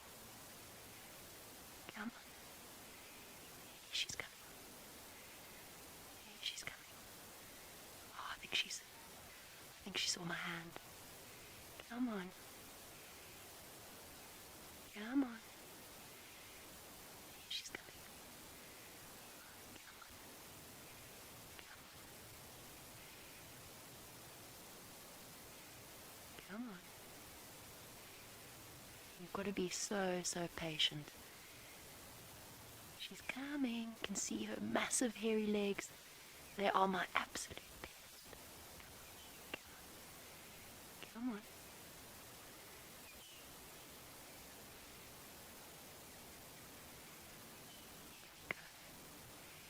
In Hoedspruit, the area that most of us love and live in, the main town that's close to us, there is a species of baboon spider called a golden baboon spider. And that is, I think she's given up. Did you get to see her, Jeandre? So cool. Come on, come on. Out you come. And this species of spider is big. Oh, you're so strong. Oh, you are so strong. Come, come, come. This, yo, she just chomped through this grass. There we go, there we go. How cool is that? Come on.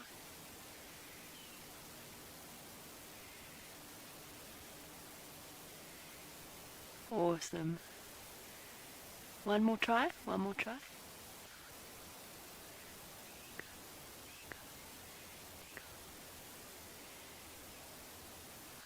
I'm loving this so much. I love baboon spiders. They are fascinating. Really ancient, primitive spider. Active hunters. Come on. I see you. I see you.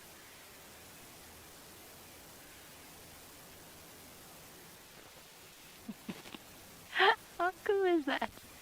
Okay. Shall we leave our baboon spider now? We've done some fishing. What I was going to say is the golden baboon spider is so heavily endangered and endemic to the Hoedspruit region that if you want to build anywhere there and they find a baboon spider hole that belongs to a golden baboon spider and you try and destroy that, you'll be fined or sentenced to jail for up to 20 years.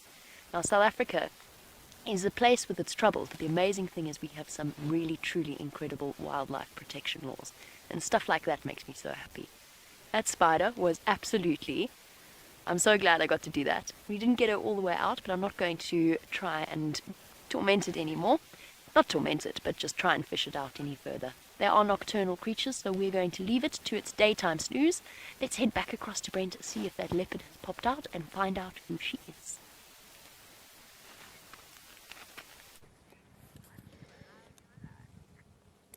So we're still not sure who she is. She's still currently just to the north of our northern boundary.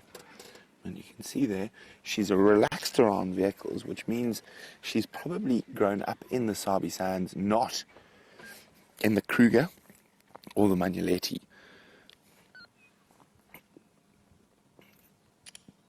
But who she is, that still remains a mystery. I'm still leaning towards Shalua, but as I said, I might be completely wrong. She's still watching those impala quite intently.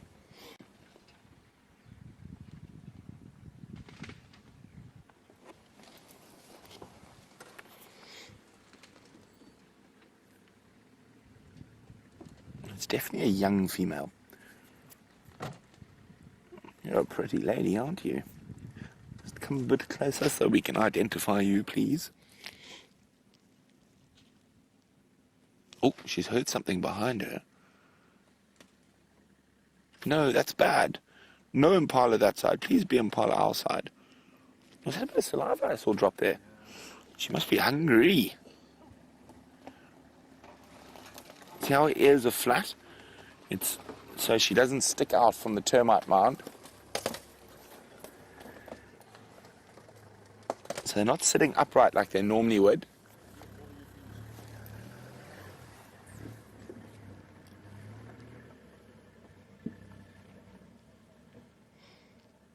Now, there was some hyena calling. Maybe she's reacting to that.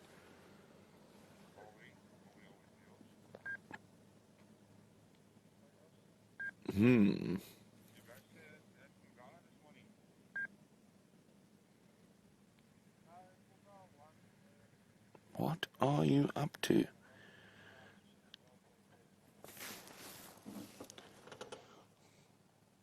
They're such elegant creatures. And you've got the majesty of the lions. But I would say, if lions are majestic, leopards are chic. That's exactly. I mean, any female leopard would look at home on the cover of Vogue or Elle or any of those type of glossy magazines.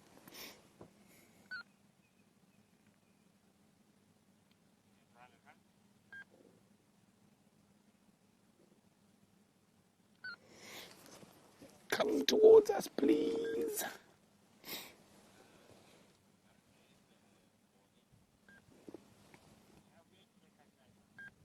Please come this way.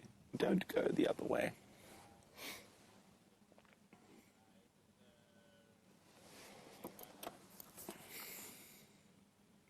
Now, once we identify this female, it's going to be quite interesting to see who she is, where she fits in the grand scheme of things, especially with the ever-changing leopard dynamics that we're dealing with, particularly with females. So normally changing leopard dynamics happens with the males, but at the moment, we've got incredibly interesting female dynamics. Shadow has been pushed into a tiny, tiny sliver, with Salahesh moving further and further to the east. Karula has moved further to the south, I think due to the amount of lion and hyena activity that's happening in the north.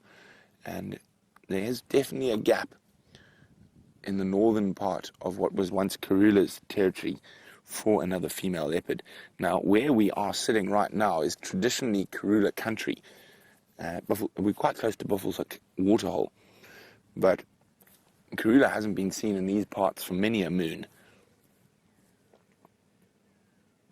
And of course, I know it's a difficult thing to say, but Karula is getting on in years, and a young female with a little bit of chutzpah might be tempted to push in and challenge her for this little corner of her territory. On the Shilulu. And sorry, I just had to point out where she was as Aubrey came past. Yes. No impala. Don't be any impala behind. Come to the impala on Juma. Everyone send this unknown female leopard positive thoughts saying, eat impala on Juma.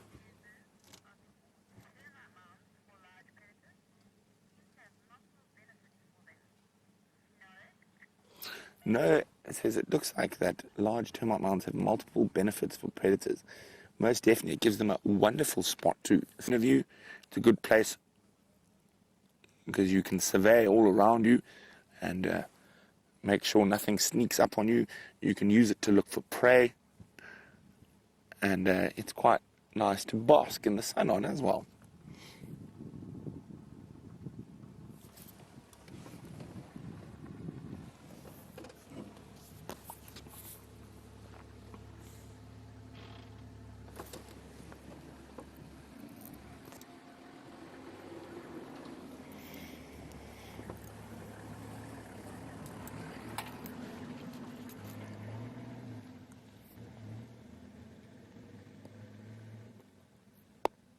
Who are you? It's such a mystery. I love a good mystery, don't you, Brian? Aren't you just, I just can't figure out who it is, and that's really exciting. Because normally when we see a leopard within about half a second, we're like, oh, Karula, Tingana, Shadow. But this is a wonderful, wonderful thing. Unfortunately, she is a bit far, which is making it a bit difficult.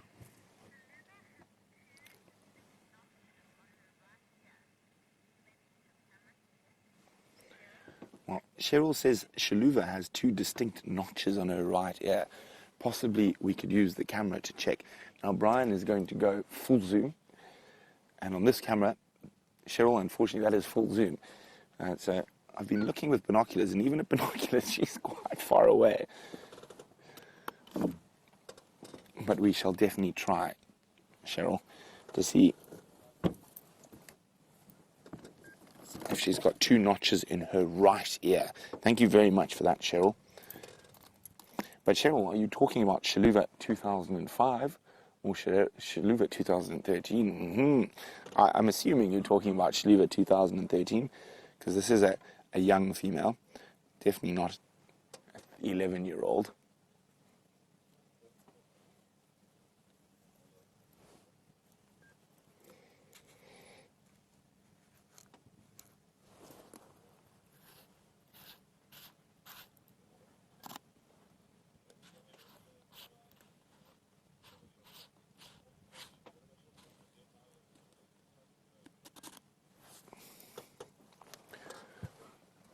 Where did she go, Brian? I was fiddling with my binoculars. She slinked towards us. Here we go. No, bad leopard, naughty leopard. She's going the wrong way, Brian. Brian, stop it. I'll try. Okay. Okay, good. We'll herd her.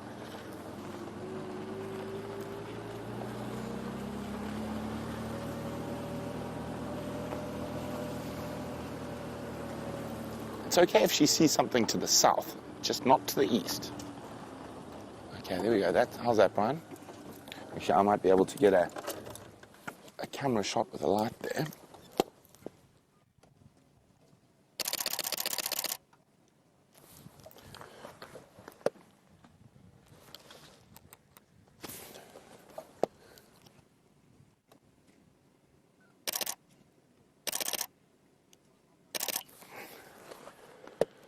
Okay. Oh. Can someone tell me what Shaluva's spot pattern is, please? If you know Shaluva's spot pattern, let me know. Questions at wildearth.tv or hashtag Safari Live on Twitter. What is Shaluva 2013 spot pattern? So I've got her right-hand spots. Just waiting to get a good one of her left-hand spots. If it is Shaluva 2013, Brian, this is the second time we've ever seen this leopard. But as I said, it might not be her. I don't know, I'm doubting myself for a moment, Brian. I'm almost thinking it might be Tsakani, and that would be incredibly impressive. She's covered many kilometers.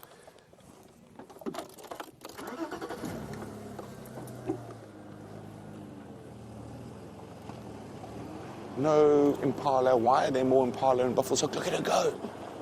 You got her, Brian? Okay, I'm just going to concentrate on reversing.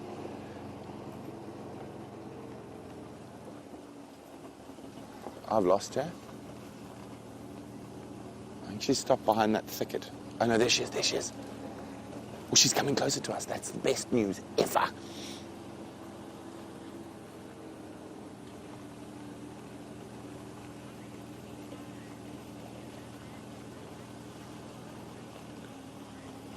Okay. Thank you very much. Karen says Shaluva is a 3-3s. There's a Stenbock. Ah, that's what she's so focused on. Okay, I'm going to switch off now. Don't want to affect what's going on.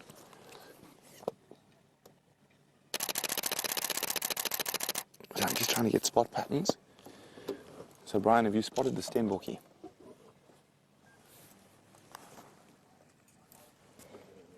Yeah, so there's about 30 meters. Oh, it spotted her. No, it hasn't spotted her. Look at that. I love it. Look at that absolute concentration. So the Stenbok is walking towards her.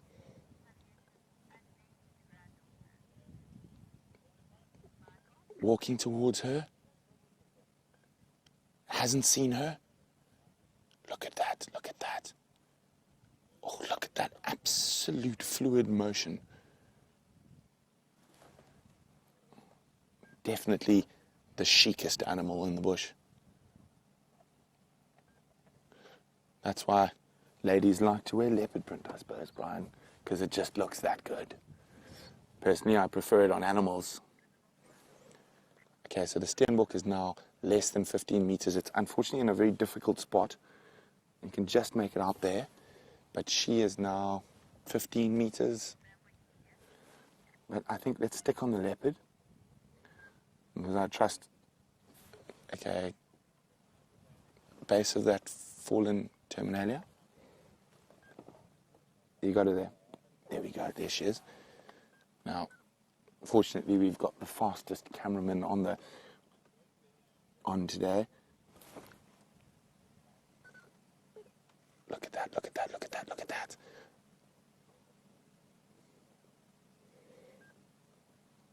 We don't want to move the vehicle right now. Oh, Stenbok spotted her. And gone. That was so close, though. Brian, I really thought we were going to get a kill this morning. Let's just get it. Oh, she's still hunting it, even though it ran away. Say when, Brian? Oh. How's that?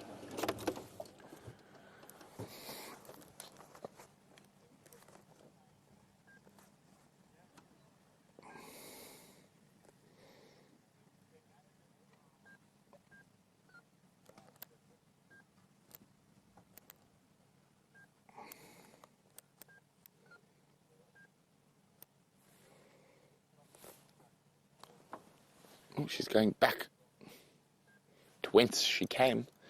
The Stenbok has escaped. The Impala is still on Djuma. So let's hope she's going to come down towards Djuma.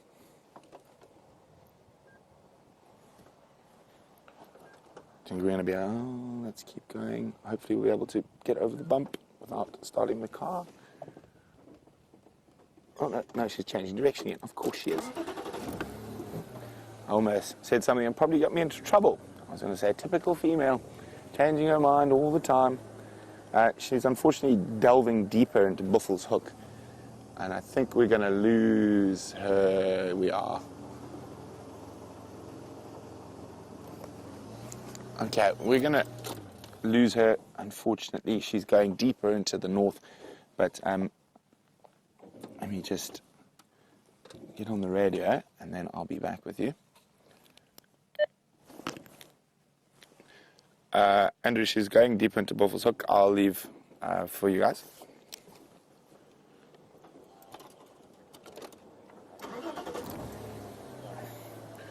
Okay, so she's disappearing into Buffel's Hook. Now, just to give you a quick reminder, I think Corin said Shaluva's a 3-3. Well, exciting news, Brian. It's definitely not Shaluva. Oh, so I'm just going to get away from the sighting a little bit, and then we're going to stop and have a look at the photographs of her spot pattern. Oh, who could it be? Who could it be? But anyway, we'll have a look at that. I'm going to keep you in suspense a little longer. We're going to go carry on looking for lions again, and of course elephants, since it is World Elephant Day. But while we do that, let's go see what James is up to.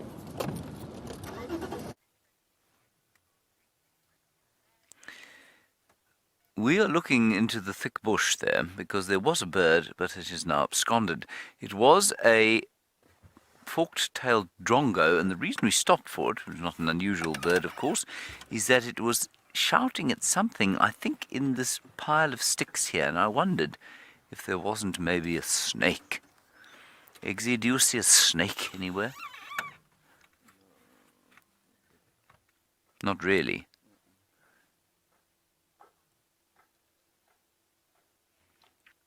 may hear the tapping in the background. It is not a woodpecker. It is the maintenance shed at Chitwa. Or Annette's, I think it's called. No, no snake in there, Eggsy. I thought those were elephants for a second, and then I realized it was in fact the banging of a hammer. This is entirely normal, because of course you cannot be banging around the camp when your guests are in camp having a lie-in, or perhaps enjoying a pre-lunch gin and tonic, so it's got to be done while they're on game drive. And in winter that sound travels a very long way. Now I'm just going to consult my map. I thought we'd maybe have been trespassing again, but we managed not to, which is a good thing. Yes, we'll get this way. We're on the far eastern boundary now western boundary of Cheetah Plains. Now turning back to the east. And you can see, and I'm sure you were seeing this while you were with that Leopard and Brent, the weather is turning somewhat, which is very sad, because the bits of sun that we've been sitting in have been most pleasant upon our skin, cold as it has been. There has not been a great flurry of activity from when I last saw you. There was nothing in the clearings, and then we came all the way along the southern boundary of Cheetah Plains, and there was one duiker, highly mobile, south into Mala Mala, and a couple of impala.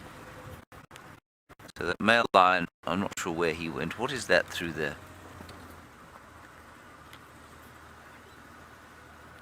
It's a fallen tree, Eggsy, that's all it is. I was also hoping we might have sign of the Styx Pride with their little cubs. I haven't seen those little cubs yet. And Brent and Jamie have seen them, and I was hoping we might find them. But that doesn't seem to be offing either at the moment. Right, here is Juma Dam, interestingly so named. Now I'm not sure if we can get over the dam wall here without falling off it. No, we can't. We can go around the front. Ooh, smell that, Eggsy? What did you smell? Say, potato bush. I want to see if I can find the very strong smell. Bush, obviously, but which individual is making the smell? Because once you pick them, the smell disappears almost entirely. Ooh, very stiff. It's so strong here that I'm sure one of them is flowering. It's really very powerful. There is one there on the, you see that bush on the dam wall there? That is a potato bush. Let me go and just check that one quickly. Might find the lion cubs.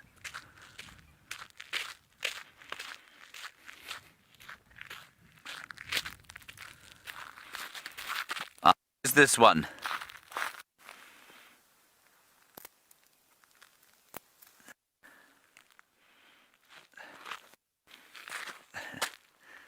As soon as you get close to them, though, they don't smell.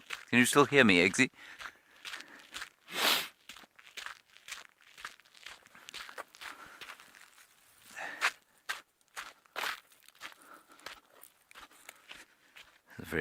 Very pretty colour, everybody.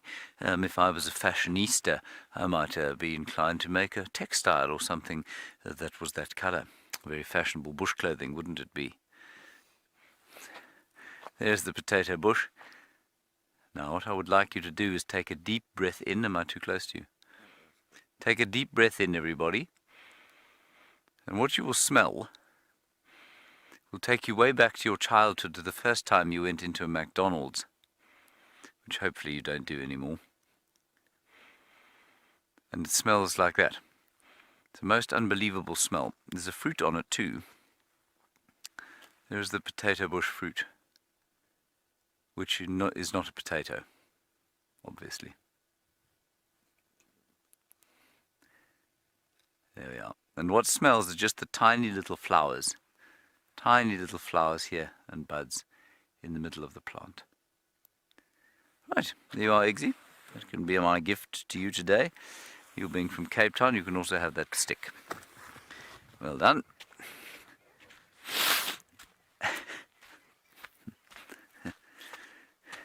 Eggsy's gone through something of a transformation, everybody. He arrived with his hipster outfits.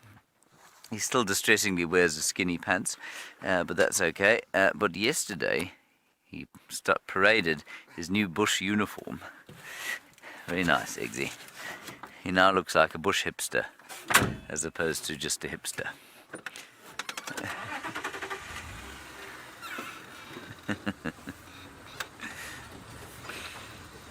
It's such a strong smell, that.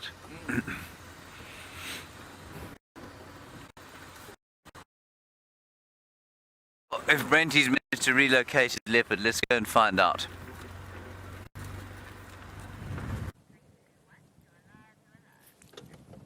So exciting. It's a new leopard for all of us.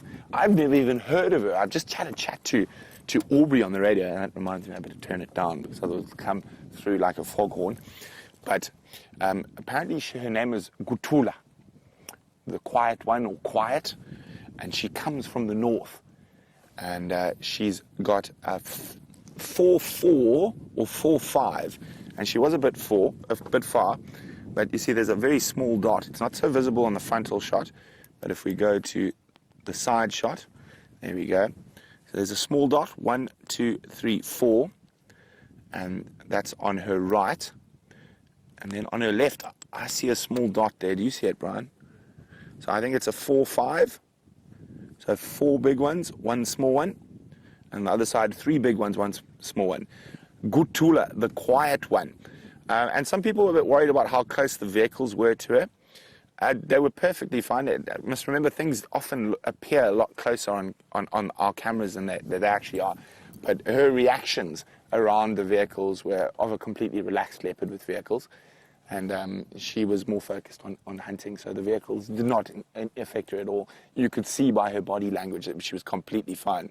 But I just want to go, killer bees, new leopard, yes! Love it, Brian, I love it. Love your work, Brian. Thank you. Okay, so now I feel like Juma is our oyster. We are going to find many things. I think since it is World Elephant Day, we should go look for some elephants. Now, I still haven't got a correct answer for my elephant quiz. Now, could it be possible that I have got you guys stumped on 2 drives in a row? Firstly, the Waltharia on Bushwalk yesterday, and now we're the largest bodied, heaviest, tallest elephants in Africa.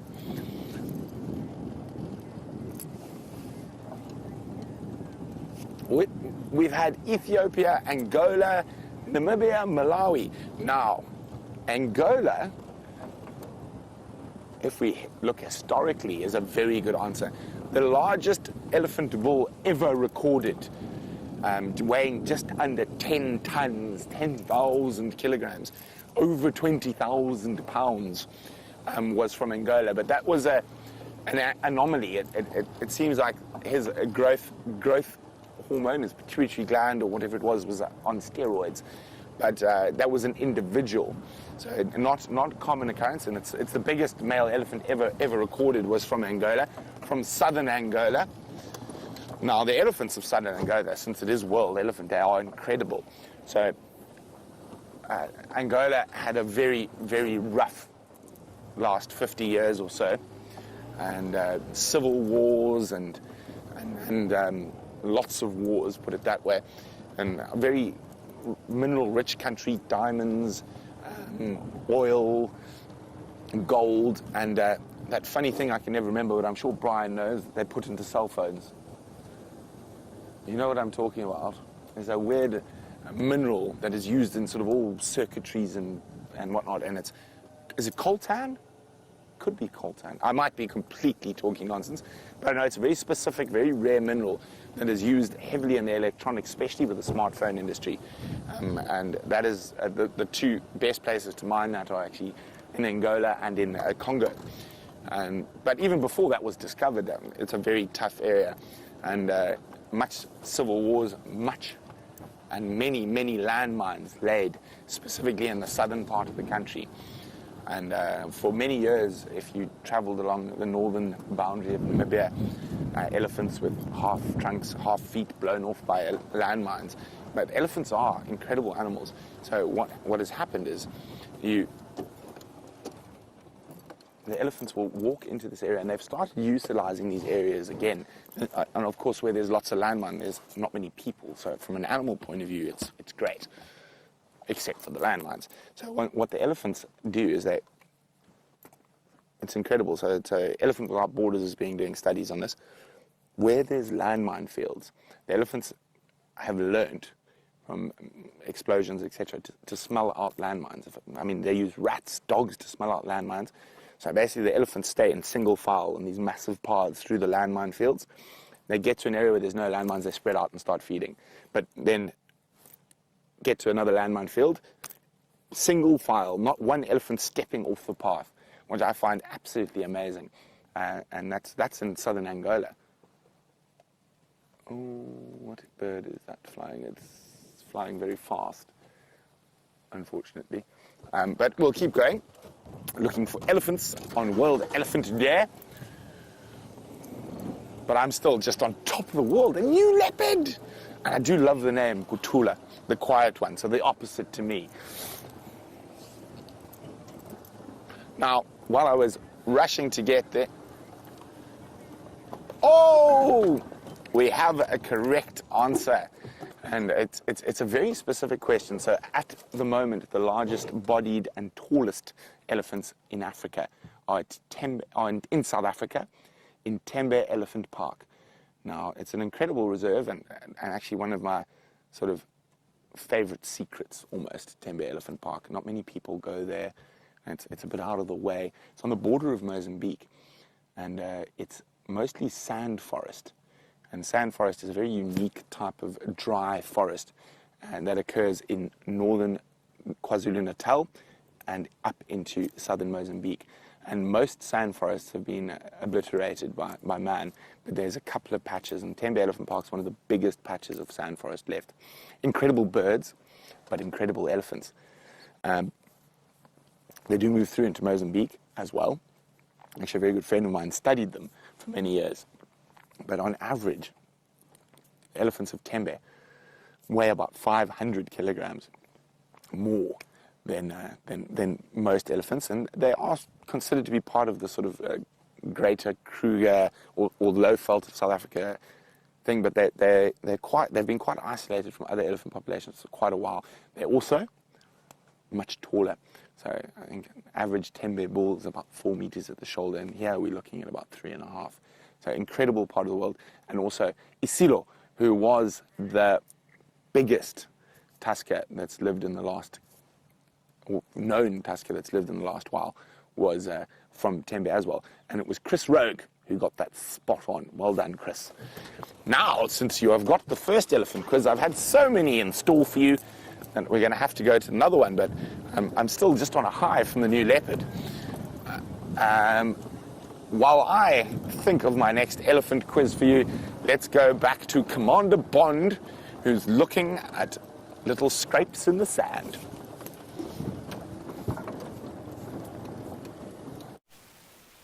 I don't think I'm Commander Bond, unless Brent has switched his nicknames around for myself and James. But nevertheless, moving swiftly on, because it's not like I haven't made that mistake before, we have got, while Brent's been keeping your minds busy, the lions have been keeping our minds busy, leaving us tracks in the sand for us to decipher. Now, Steph is forging ahead. He's quite determined, I think, to track these lions down. We've been tracking them ever since we left, pretty much ever since we left that Baboonspider. And I think that we narrowly missed them. The reason that I say that, and it's not so clear here, but a little bit further back, we had some fresh elephant dung, still warm elephant dung, with a fresh track, but with lions. And now I've lost them all. Where did they go? We've been following cub tracks the whole time, and now I can't find one. I wanted to show you the size difference, and it's not as remarkable as you think it would be. Okay, it's not a very clear example, but it'll do. Unless there's a clearer one here. Sorry. I did see them earlier. I had it all planned out. But, oh, there we go. Okay, here's a nice-ish example. This is the lion, the adult lion's track. This is the back of its foot, just to draw it out, make it a bit clearer. There's its toesies. There's a leaf in my way. And that's roughly the size. So about, we've done this before, but about the size of my hand, give or take. And next to it is a little baby track, a little cub track. This is the back of its foot, and its toes are here. That squirrel's very cross. I wonder if it's... No, it's not lions. Here's the little cub track. It's roughly the size of my palm. It's about the size of Karula's tracks, give or take a little bit. So there you go. The little cub track is about the size. Now, leopard and lion cubs, like puppies, have feet that look far too big for their bodies, and their tracks actually catch up far faster than you would expect them to with the adults. Now, Hosana, for example, and this now I'm talking about leopards, that's Karula's male cub. In the next, I would guess at the next 2, maybe 3 months, his track is going to be bigger than his mother's. So the size of the animal, their feet are usually the first thing to grow. Just like your puppies at home, for those of you that have puppies and stumble over their feet. Lions are exactly the same. And already the cub tracks are past the size of a leopard tracks, and that I think is the youngest set of, or not the oldest set of Nkuhuma cubs that walked along here. And just in terms of aging them, it's now very windy. I can tell you that they were a couple of hours old. And the reason I say that is because a dove of some description has walked on top of the tracks. And that's one of the big reasons why it's important to know the little tracks as well. Here's its toes here. To know the little creature's tracks. They might not be something that you're going to plan on tracking down in the same way you would a lion or a leopard, but they will help you age the track. So frogs, mice, tortoises, doves, all of those are specific times of the day that they're active, and if they're on top of your tracks, it tells you a little bit more about when that track was made. I'm going to try and catch up with Steph, who has now vanished. He's on a mission. There he is, far in the distance, disappearing off. I'm going to try and... he's hidden in the dam. He's gone into the dam. He's gone, maybe he's thirsty. But I think he's on a mission searching for the lions. So we're going to continue on. I think the females are somewhere in this vicinity. We'll be careful as we go, but we are going to go and search, and in the meantime, I'm going to send you back onto the vehicle for an update that side.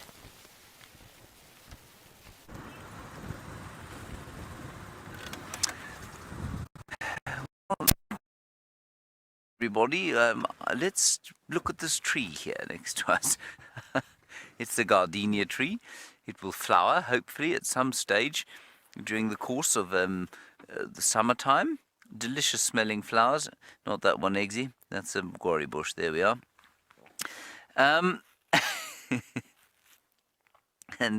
I have a small, relatively interesting story to tell you about the gardenia tree. And that was a story of when I was on my very first game drive. I remember being panicked by giving people silence in the bush. Now, on these sort of live safaris, just driving along and not saying anything for extended periods is obviously just a little bit awkward. But you can do that for, I don't know, 10, 20 minutes sometimes if you've got people on the back of the vehicle and they're listening and they're looking and they're just sort of enjoying the atmosphere of the place. Well, when I was a young guide, young buck, so many years ago, 16 years ago now, Eggsy, when you were, well, you were just a child, weren't you? I was driving along one evening, picking bits of leaves and handing them to my guests, and telling them about what tree it was. I mean, they didn't know what I was talking about half the time. It was pitch black darkness. They couldn't identify the tree, but at least it kept me talking. And one of those trees I remember being the gardenia on my very first drive. Driving at night, not seeing anything, thinking, oh my goodness, I've got to tell these people something. And I stopped next to a gardenia tree, picked the leaves and handed them to these guests who were very surprised to have been handed a mangled bunch of leaves in the pitch black darkness, which they would never have been able to identify, possibly even in the daytime. And that is my small, relatively interesting story about the gardenia.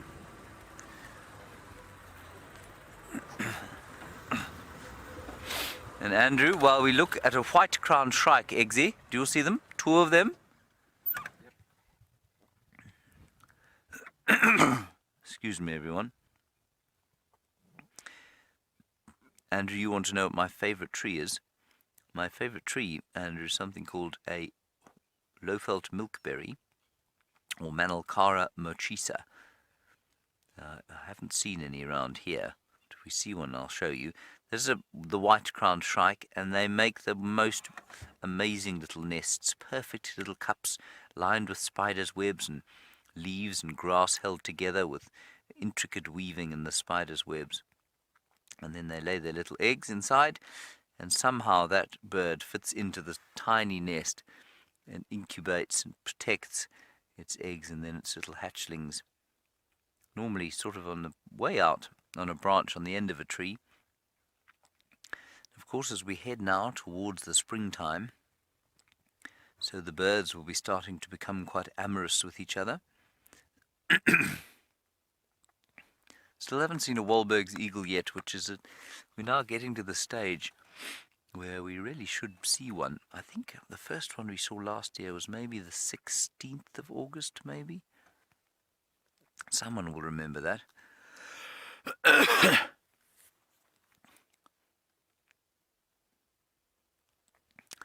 Eggsy, I seem to have developed consumption on our way here in the cold. There we go. I'm okay now. Don't worry.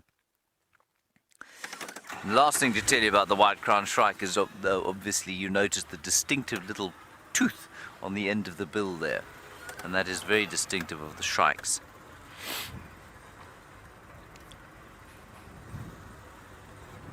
While I die of consumption, says Kirsten, we can link to Brent for an update. When we see you next, we will probably be back on Djuma. We're going to leave Cheetah Plains now.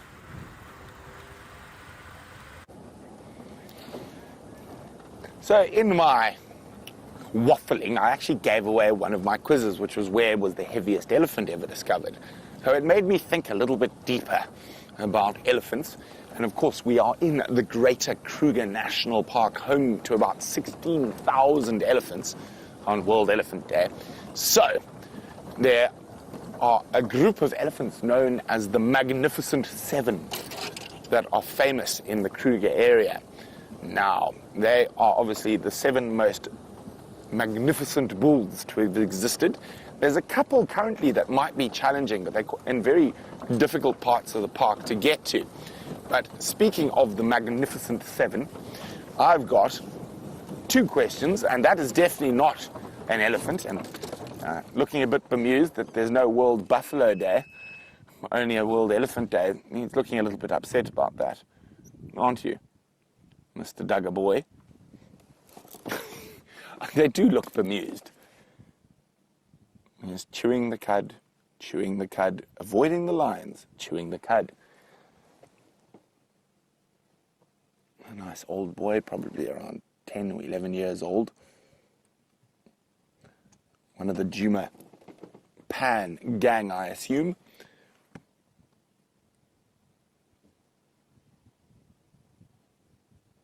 Hello, silly cow. There's a couple of them around. This guy's out in the open. The others are in a bit thickets, but there's not 3 or 4 of them that we can see. There's probably a few more that we can't.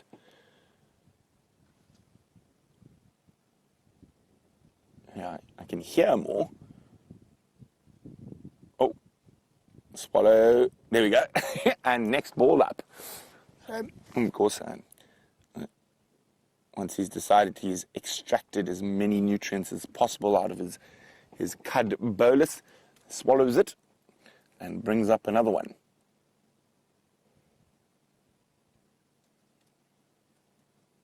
Oh, Mr. Buffalo. It's not World Buffalo Day, so we're going to leave you to be and carry on looking for elephants, since it is World Elephant Day. So, back to the Magnificent Seven. And since we are in the Greater Kruger, well, the next quiz for World Elephant Day is, it's a dual quiz. Which elephant in the Greater Kruger, and I've already given it half the answer away because it is part of the Magnificent Seven, has the longest recorded tusks in the Greater Kruger? And that is the first question. And the second question, which elephant had the heaviest tusks recorded in the Greater Kruger. So there we go. There's your elephant quizzes. Now, one of the sort of current biggest elephants, I actually think he might have expired. I need to research that. But one of the current biggest elephants is only one of the only really big tusker that comes into, or used to come into the southern Sabi Sands. But it was a single-tusked elephant, and its name was Maliliwan. And Maliliwan is a wonderful Shangaan word, which means eyebrows. And it's named after Harry Kirkman, the first warden of the Sabi Sands Game Reserve. Now, if you want to see the most impressive, largest, bushiest eyebrows that have ever existed on a human being, see if you can find a photo of Harry Kirkman online. Literally, when you see those eyebrows, you sort of go, oh, my goodness. It is the largest and fluffiest eyebrows I've ever seen on a human being. I mean, they dominate his face. But he was the first warden of the Sabi Sands, and that single-tusked bull used to come into the Sabi Sands. I think when I last saw him, he must have been close on 50 years old, and that was 10 years ago. So the likelihood of him, there's still a small possibility he might still be alive, but it is unlikely. But there we go. Remember, what elephant of the greatest seven, or the Magnificent Seven, had the longest tusks ever recorded in the Greater Kruger, and which elephant had the heaviest tusks ever recorded in the Greater Kruger? And send your answers through to questions at wildearth.tv or hashtag Safari Live on Twitter. Now, enough of my waffling along, because it is World Elephant Day, and I think James has some elephants.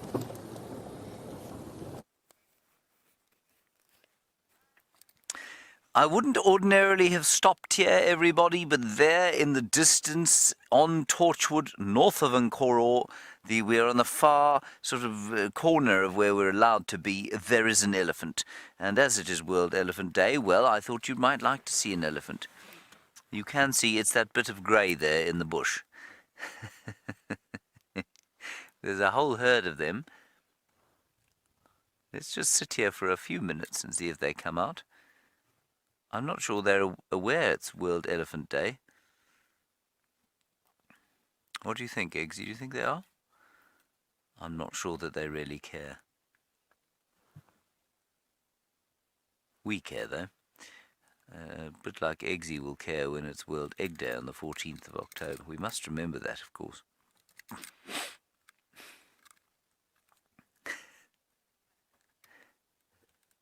You'll probably write a blog about it as well, Eggsy.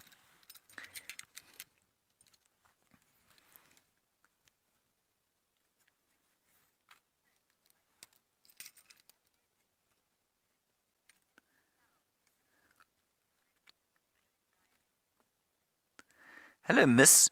Very nice question from you about elephant communication while we look at that one, hoping that it might come a little bit closer to us. Miss, you want to know if any research has been done into their sounds and whether there are different dialects between different groups. Miss, they do research into elephant sounds and communication is ongoing. I think that it's a fascinating subject that continues to baffle many. We know that they communicate, obviously, with those low rumbles, apparently up to 40 sounds or so, 6 of which, plus minus, are unique to males, and about 20 of which are unique to the cows, and then the rest they share. So I guess much like our own species, the cows within a herd need to communicate, obviously because they're with other members of the herd all the time. The bulls not so much, because they are largely solitary when they're adults. Now, what is interesting is that, so what your question is basically, wouldn't a Kruger elephant understand an elephant from Amboseli in Kenya? I don't know. I'm just trying to think, if you were an alien, if you were Zorg the alien and you came down to Earth and found, say, I don't know, African people here and then Hungarians, for example, do you think that the Hungarian and the Zulu would probably sound the same. They probably would, because it's the same method of communication. It's created in the same way. It's done through the vocal cords. So, when we hear elephants from Amboseli and elephants from here, we don't really hear a difference. Would they hear a difference? I think that's a really fascinating question to which I don't know the answer. I'd say it's quite likely that there's the odd dialect, or sound or squeak or low stomach rumble that possibly is a little bit different. Very good question. I think the easiest way to answer it, or maybe the getting to an answer, would be to look at animals like primates and find out, because we're pretty good, when I say we, there are researchers who are pretty good at interpreting monkey alarm calls, for example. They can tell, 5 or 6 different monkey alarm calls, and whether those would apply in various parts of the world would be very interesting. Nice question. Thank you, miss. The best kind, because you can't really answer it. You see a wind blowing, strange northwesterly breeze, normally a warm wind, today a fairly chilly one. There we go. Mrs. Elephant, it's World Elephant Day, it's your day.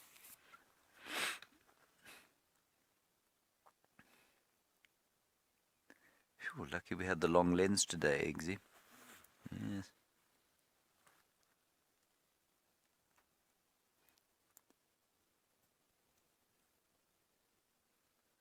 Very peaceful. You can maybe just hear the rustling of the leaves in the wind. There's elephants completely at peace, and I am just slightly astounded by how few elephants we've seen in comparison with yesterday. Brent's been on Djuma, where you couldn't drive around a corner yesterday evening without finding an elephant, and I don't think he's bumped into any today. Jamie's been out on a walk. She hasn't seen any elephants.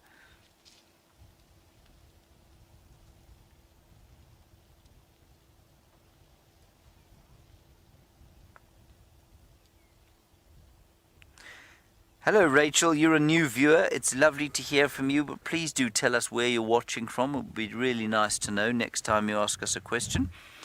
You say, are there any elephants that I'm hoping to see today? Well, yes. I do have a favourite little herd. I think she might be the sort of owner of a... what am I saying? I think she might be our favourite, the favourite matriarch of a number of WildEarth people.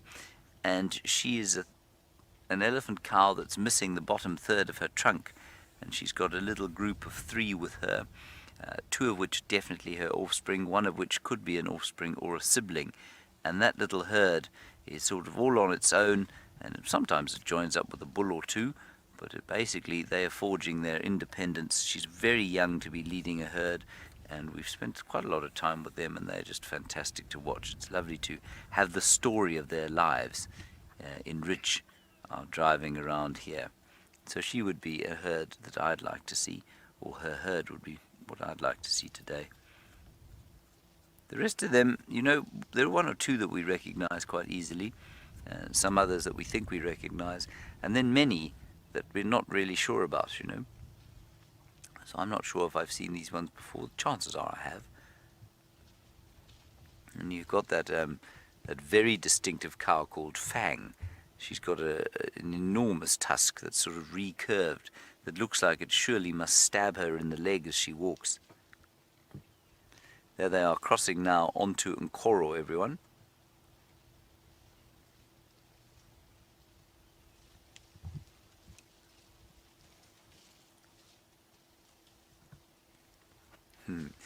Felicity in New Zealand, lovely to hear from you, and I can answer your question. You say, are there any flowers or treats or food sources that an elephant would go for, sort of at the expense of everything else? Yes, absolutely. And it would most certainly be marula fruits. So in January and February, when the marulas are on the trees, the elephants go crazy for them. They're very sweet, very delicious, very rich in vitamin C. And the elephants will really go mad to try and eat as many as they can in the short time that the fruiting occurs.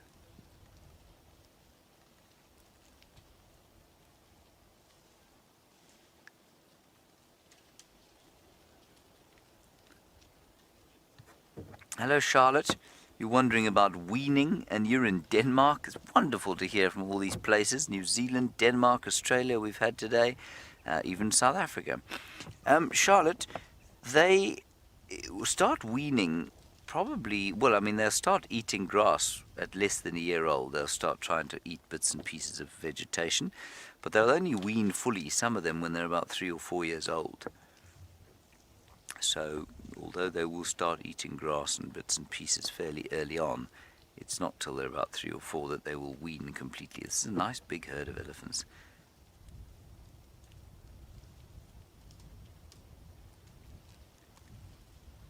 Well, they've suddenly turned towards us, which is quite nice. See if they come all the way down the road. I don't think they will. Now there's a car behind them, which you probably saw. That's a vehicle from one of the lodges here. And those big cows were just shepherding the calves across the road.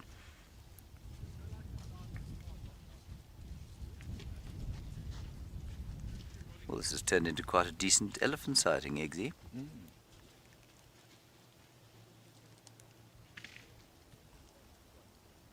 Very nice.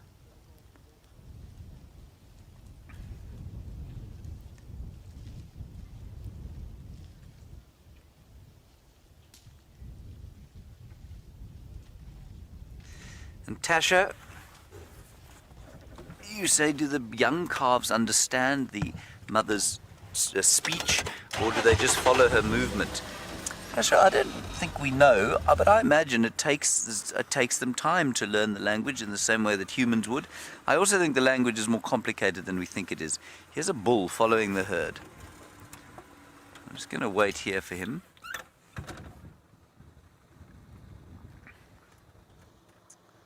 There he comes.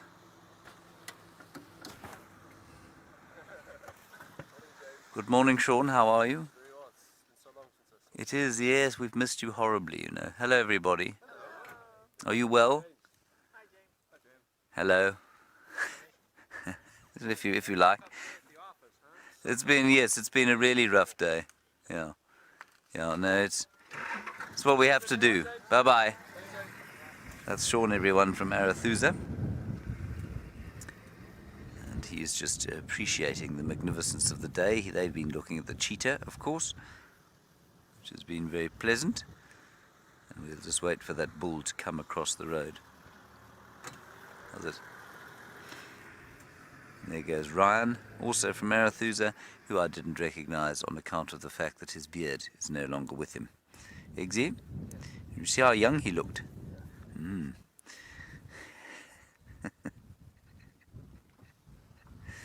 It's a young bull, everyone. He's not a big bull, but definitely a bull trailing the herd.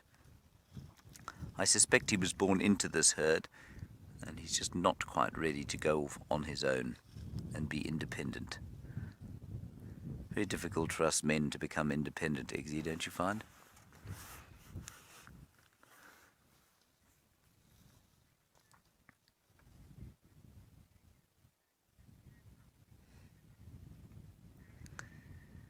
Hello, Aaron, in New Zealand. You say, after all my time in the bush, is there any particular elephant sighting that sticks out in my mind? I'm trying to think. There have been many, you know. I think elephants on foot tend to have the most profound effect. Now, I haven't had any very close encounters for some time.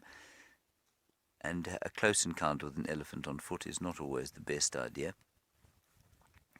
But I think probably my time with elephant on foot, and I can't think of anything that really sticks out, Aaron, but for example, the other night when I sat up in my bed and looked out the window and I couldn't see anything because there was an elephant less than a foot from the window.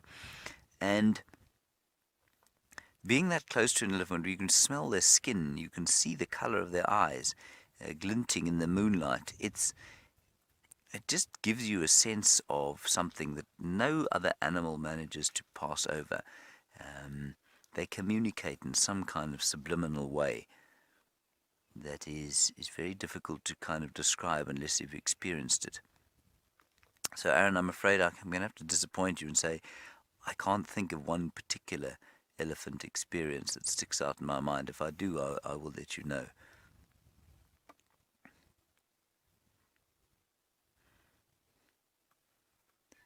Very pretty bull. And he's just staying in auditory and olfactory communication with the herd.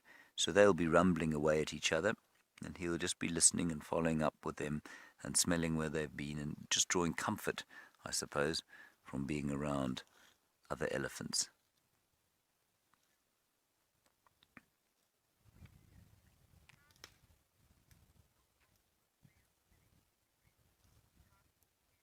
Look at him using his foot there to break the sticks.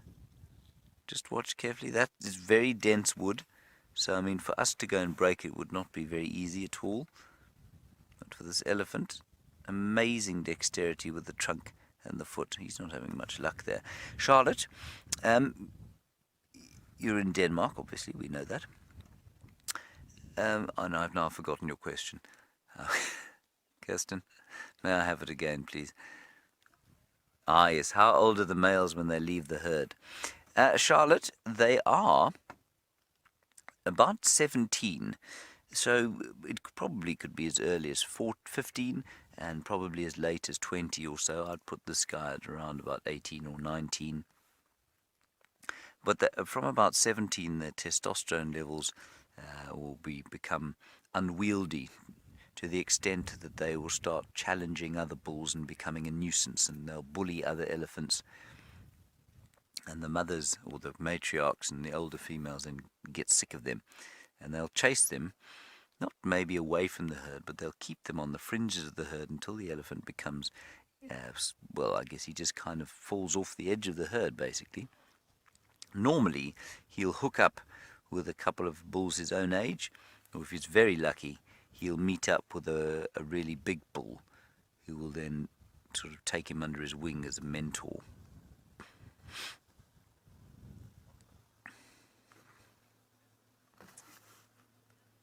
I think we'll just sit with him for a little bit longer.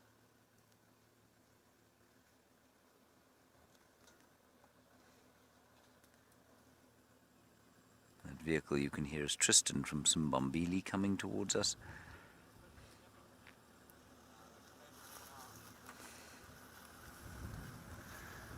Alright, let's go across to Jamie and get an update on Bushwalk. We'll sit here for a little bit longer. Good morning, how are you? Full of joy? Yeah. The lions have been leading us in circles. We think we found where the male split off, and it's probably, it may or may not be the same male that Brent had earlier this morning, but he split off from the females, so now we're going to just try and get an idea, at least for the start of the sunset safari, which directions the female and the cubs went. There were at least 3 sets of female tracks, and there were definitely cub tracks from early this morning. They've got to be around here somewhere. And it's usually with the Nkuhumas at the moment, it's usually a safe bet. This way. Yeah, Steph's got their tracks coming this side. It's usually a safe bet to check around Gowrie Cutline somewhere. One of the drainage systems, the river systems there. Now we're still missing one set of Nkuhuma cubs. We still haven't seen them for a really, really long time. We had them in the drainage system around Buffelshoek Dam. And then she moved them. Herbert found the den site on Gowrie Cutline, but we haven't seen them since. We haven't been able to get a vehicle in there. We've just chosen not to try and do any ecological damage to try and see those cubs. So we're still missing 3 that we have yet to be acquainted with, but we're getting very, very close to the time period when we should be seeing them. I'm so busy strolling. Oh, Steph's on his mission again. Not checking for tracks, which I should be.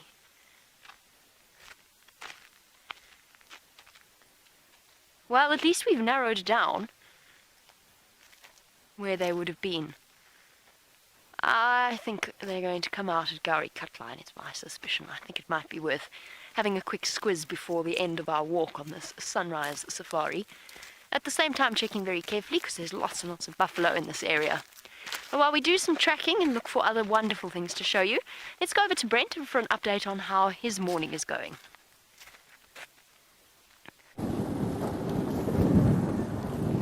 So exciting. Now I've just had a chat with yours. Now we're not sure with its kutula, the female, or kutula. So we're going to have to do a bit more research. So I'm going to send the photos up to the guys in the north, my friends who work in the Manuletti, see if they recognize her, pop it on the Sabi Sands group, see if anyone else recognizes her. But very exciting. If it's not ukutula, it's definitely not a female we know. Now, that's very exciting from the leopard point of view. And, of course, how wonderful Elephants with James on World Elephant Day.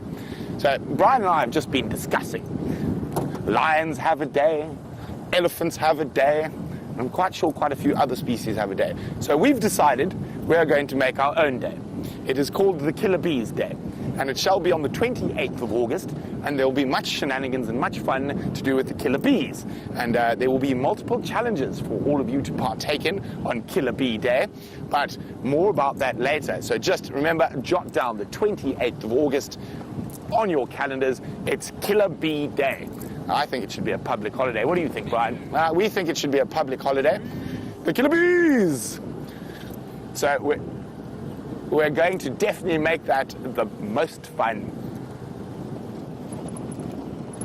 So well done to Christy and Barbara, who got the Magnificent 7 Elephant Challenge correct. Now, I'm trying to remember the exact lengths and weights. The longest tusk was Shau. Yes, it was Shau. And in meters, 3.17 meters. 10.4 feet, one tusk. The other tusk, 3 meters, 9.4 feet. Isn't that incredible? Actually, let's just think. Let's find a long, straightish. Oh, no, let's do it on the road. But then the heaviest tusk was 70 kilograms, 154 pounds, and the other tusk was 134 pounds, I can't remember, 60 kilograms, and they belong to Jiao. Now, let's just think about this. So, those elephant tusks, we'll do the length, it's a bit difficult to do the weight. Let's think. Well, the heaviest elephant tusk is heavier than James. That's the best way I can describe it. But now, from a length point of view, let's have a look. How's this, Brian? Am I good here? Okay, so we'll start on the side of the road, and it is 3.17 meters. So there's 1, 2, 3, and a bit. So as wide as this road was the longest elephant tusk. How incredible that is. Now, actually, let's just think. I wonder how long our little cars are. So if we start at the bull bar here, we go 1, 2, 3. It was longer than our car. How incredible is that? An elephant tusk that was longer than the vehicle. And that belonged to Shao. And the heaviest, again, was Jiao. Now, imagine carrying 150 pounds on your face. That must have been an incredible weight to have to carry around. A magnificent beast. Now, I'm not quite sure who's the biggest elephant at the moment. I know there's a couple up in the north of the Kruger. But we'll have to do some research on that and find out. A friend of my dad was actually probably one of the most famous elephant researchers ever, Dr. Ian White, and was in the Kruger and with those elephants for many, many, many years. And he's actually got an elephant tusker named after him, and so does his wife, the longest female elephant tusk in the Kruger. But speaking of elephants and tusks, not quite the 3.17 meters of Shao, but it does have tusks indeed, with James.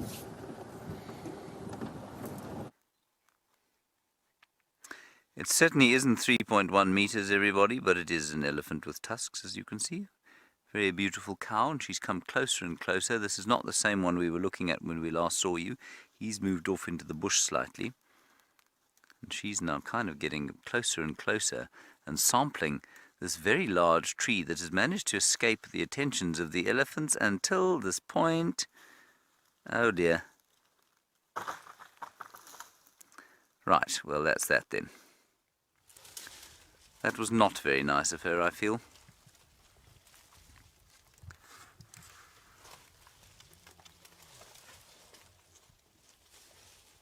Isn't that amazing?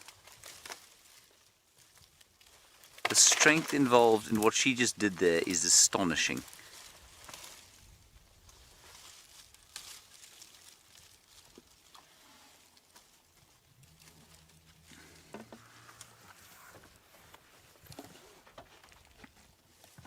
Hello, Moinadeen in India. We've had a really nice array of people talking to us today. Moinadeen, you say, how long can an elephant survive without water and food? With water, probably about a maximum of maybe 2 weeks, but that would be a long time, I'd say. That would be a very long time. Food, I think you'll find probably maybe 3 weeks before they'd starve to death. But it's not a long time. Now this tree, that tree there, you can see is not, it hasn't completely escaped elephant attention in its history. That's why it's multi-stemmed like that. It doesn't just have one trunk, it has many. But it's been a while since it was mangled. That is probably about to change. That's quite nice to see, isn't it? Mum and youngster.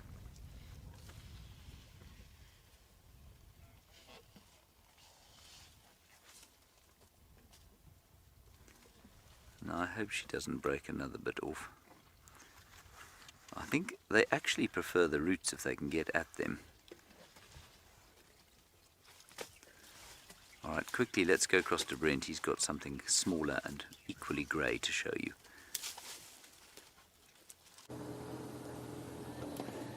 So since we can't find any elephants, we have to go with another tusked grey beast, the little wartpigs. Hello, warthogs. And there's one female there who's actually got quite a nice set of tusks. She's just disappeared behind a little bush. And she's about to pop out there. She is. You can see her bottom. And we can see that glistening ivory through the trees there.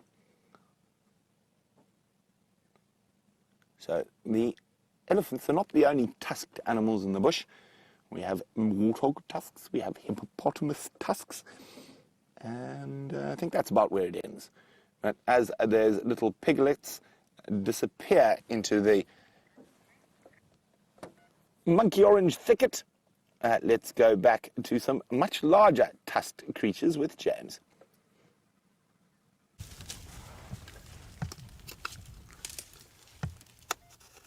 We haven't moved, but she has, everyone. She's gone across the road. She's now sampling looks like a red bush willow, as opposed to the large or the variable bush willow she was trying to mangle earlier on. Her youngster, however, is in exactly the same place as he was, or she was. Over there. It's so nice sitting here in the sun with these elephants now. Just about warmed up, haven't you, Eggsy? Yes. Mm-hmm. There we go. Just going to keep up with Mum, walking slightly faster as she gets, or she or he gets into the open. You see that? It's a little bit nervous.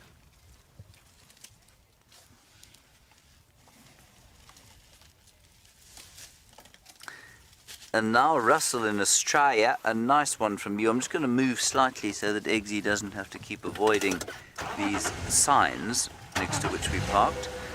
Russell, you say, why do elephants have no hair on them? Is there any advantage to this? Is there any real reason?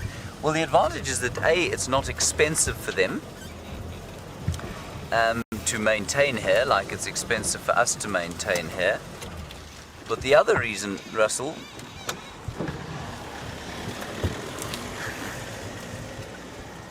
from Cheetah Plains, I think probably late for an aeroplane.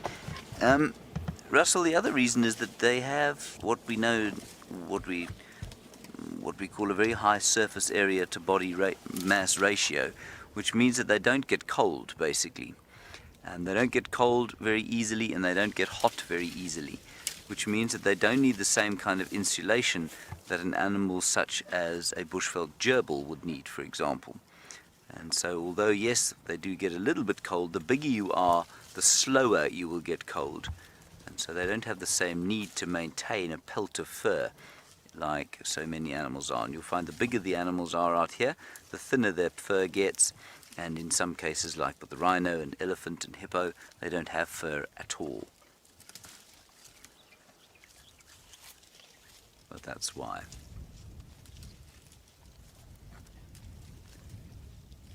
Very good question.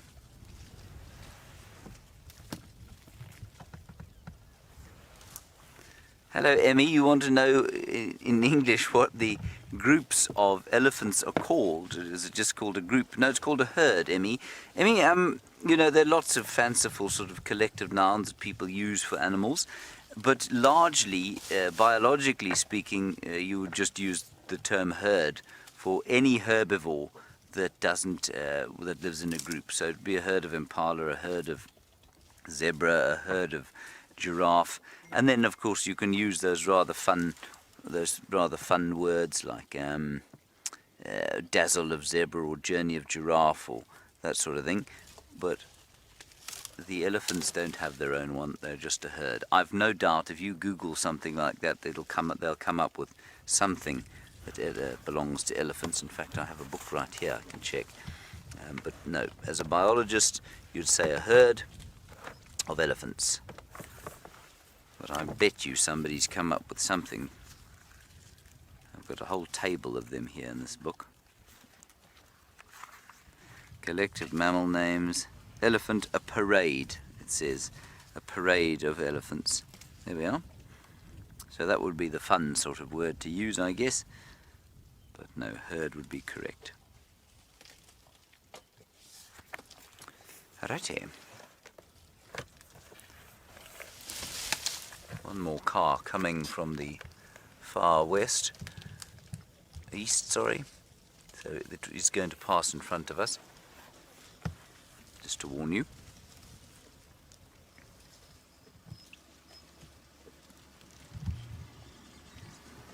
Hello, Anne. You're wondering about the bulls that lead the herds. And bulls don't lead herds at all. The bulls are not even part of the herd, actually. They are independent of the herd. The herd is led by a matriarch, who's the oldest female normally. That said, you want to know the big bulls, when they're older, recognize their mothers. I believe they do.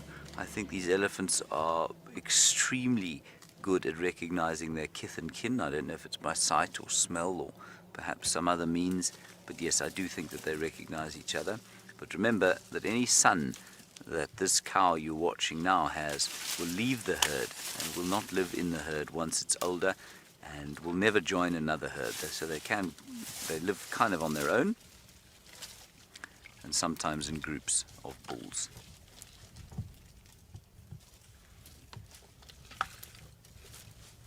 So the two matriarchal societies out here are the elephants and the hyenas.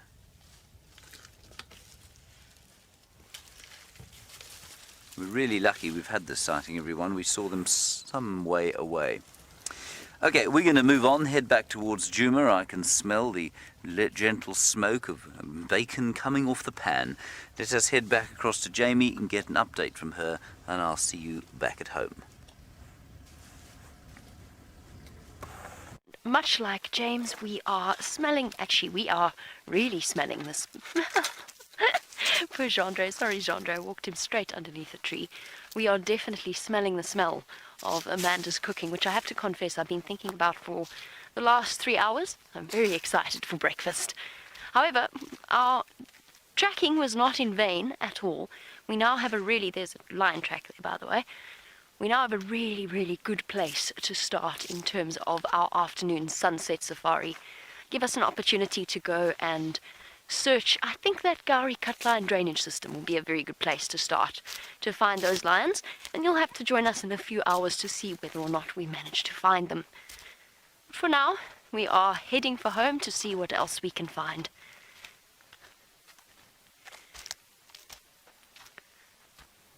I'm going to pick my way through here. It's actually been a really, really lovely morning. Beautiful temperature, as you can see. jackets are off now. So the interesting thing about going walking in the morning is that you start off freezing and you warm up very, very rapidly.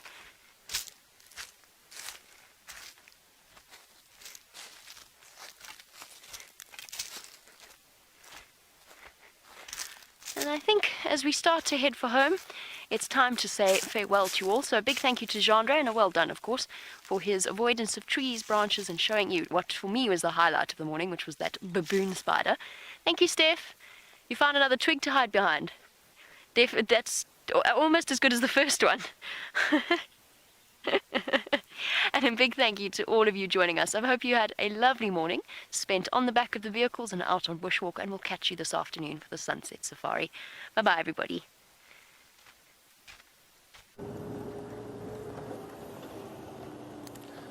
Oh, we've just stumbled upon some more lion tracks. So in the last few minutes, we're just going to stumble here. Unfortunately, we couldn't find any elephants for World Elephant Day, but we shall indeedy, hopefully, find some on the sunset safari. But very exciting, that new leopard, whose name is yet to be discovered. And hopefully I'll have an update for you come sunset safari about who she is. But it is very exciting to see a new leopard. I think it takes my leopard total of individual leopards since I've been at Safari Live and WildEarth to about 22 or 23. I'm going to have to do some counting. So incredible that in this area, seen 22 different individual leopards. And very exciting.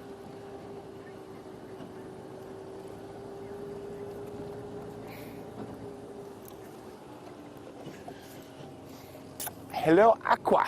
Aqua is wondering, how does this new female influence our current population of leopardesses? Aqua, only time will tell. Maybe she's just doing a little foray and she'll scuttle back to the north. So it's very difficult to say right now. If she stays around, then we can start speculating. But for now, it could be just as like Shiluva 2013 or Tsakani, in and out, had a quick look, decided there was too many other females around, so let's get out of Dodge. But we will find out if we start seeing her more and more often. Well, it is very exciting to see a new leopard. I know I've probably said exciting far too many times in the last 2 minutes, but to use exciting, or 2 more times, another exciting prospect is the Killer Bee Day, the 28th of August. Brian and I have been planning lots of fun shenanigans to play on the Killer Bee Day, so we will be looking for all animals beginning with a B.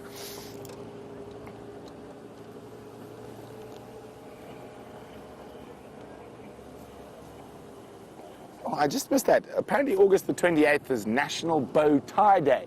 Brian, it begins with a B. I think we're going to have to get some bow ties. For killer bees will wear bow ties on the 28th. So we're going to look for all animals beginning with B, and we're going to do many birds.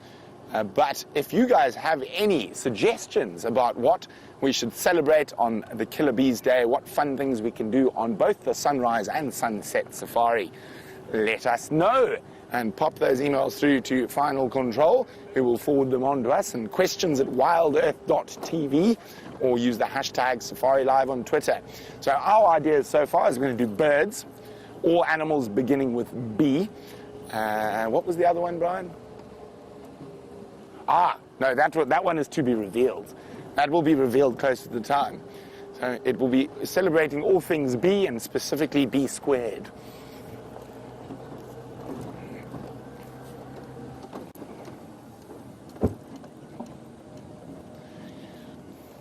Okay, so we are going to meander on back towards breakfast, and that begins with a B, so it's a wonderful thing. And we're just going to start prepping you for Killer Bee Day with lots of B words. And while we do that and think of what other fun things we can do on the 28th of August, apart from wearing a bow tie on Game Drive, let's go back to James so he can bid you adieu, and we'll see you on the Sunset Safari. Bye, Thumb.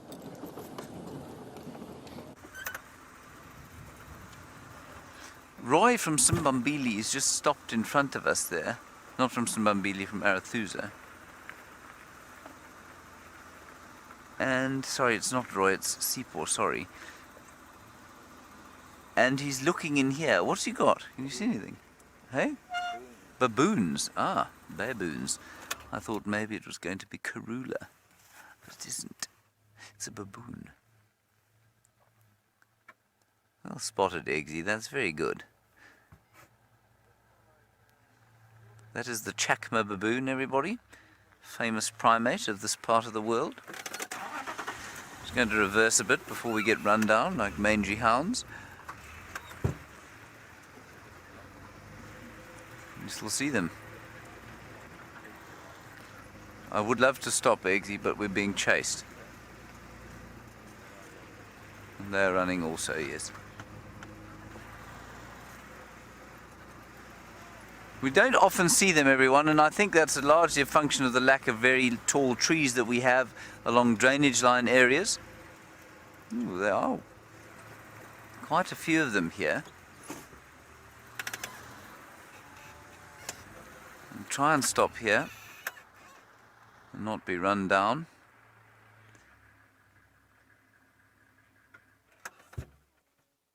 But they are well to the south of us.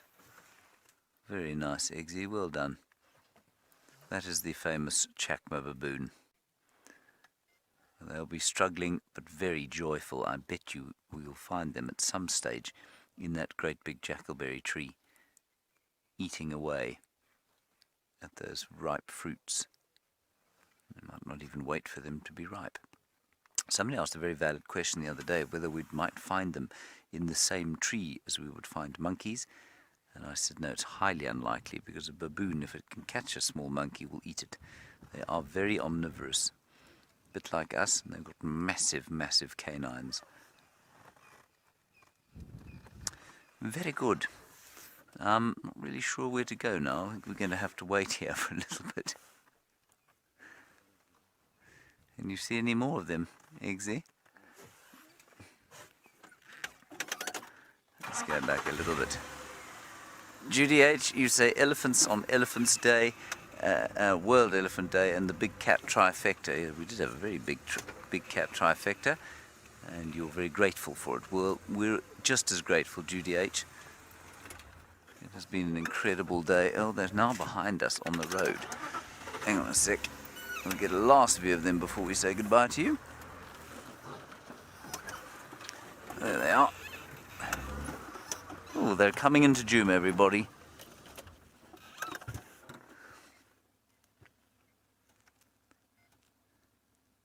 There we are.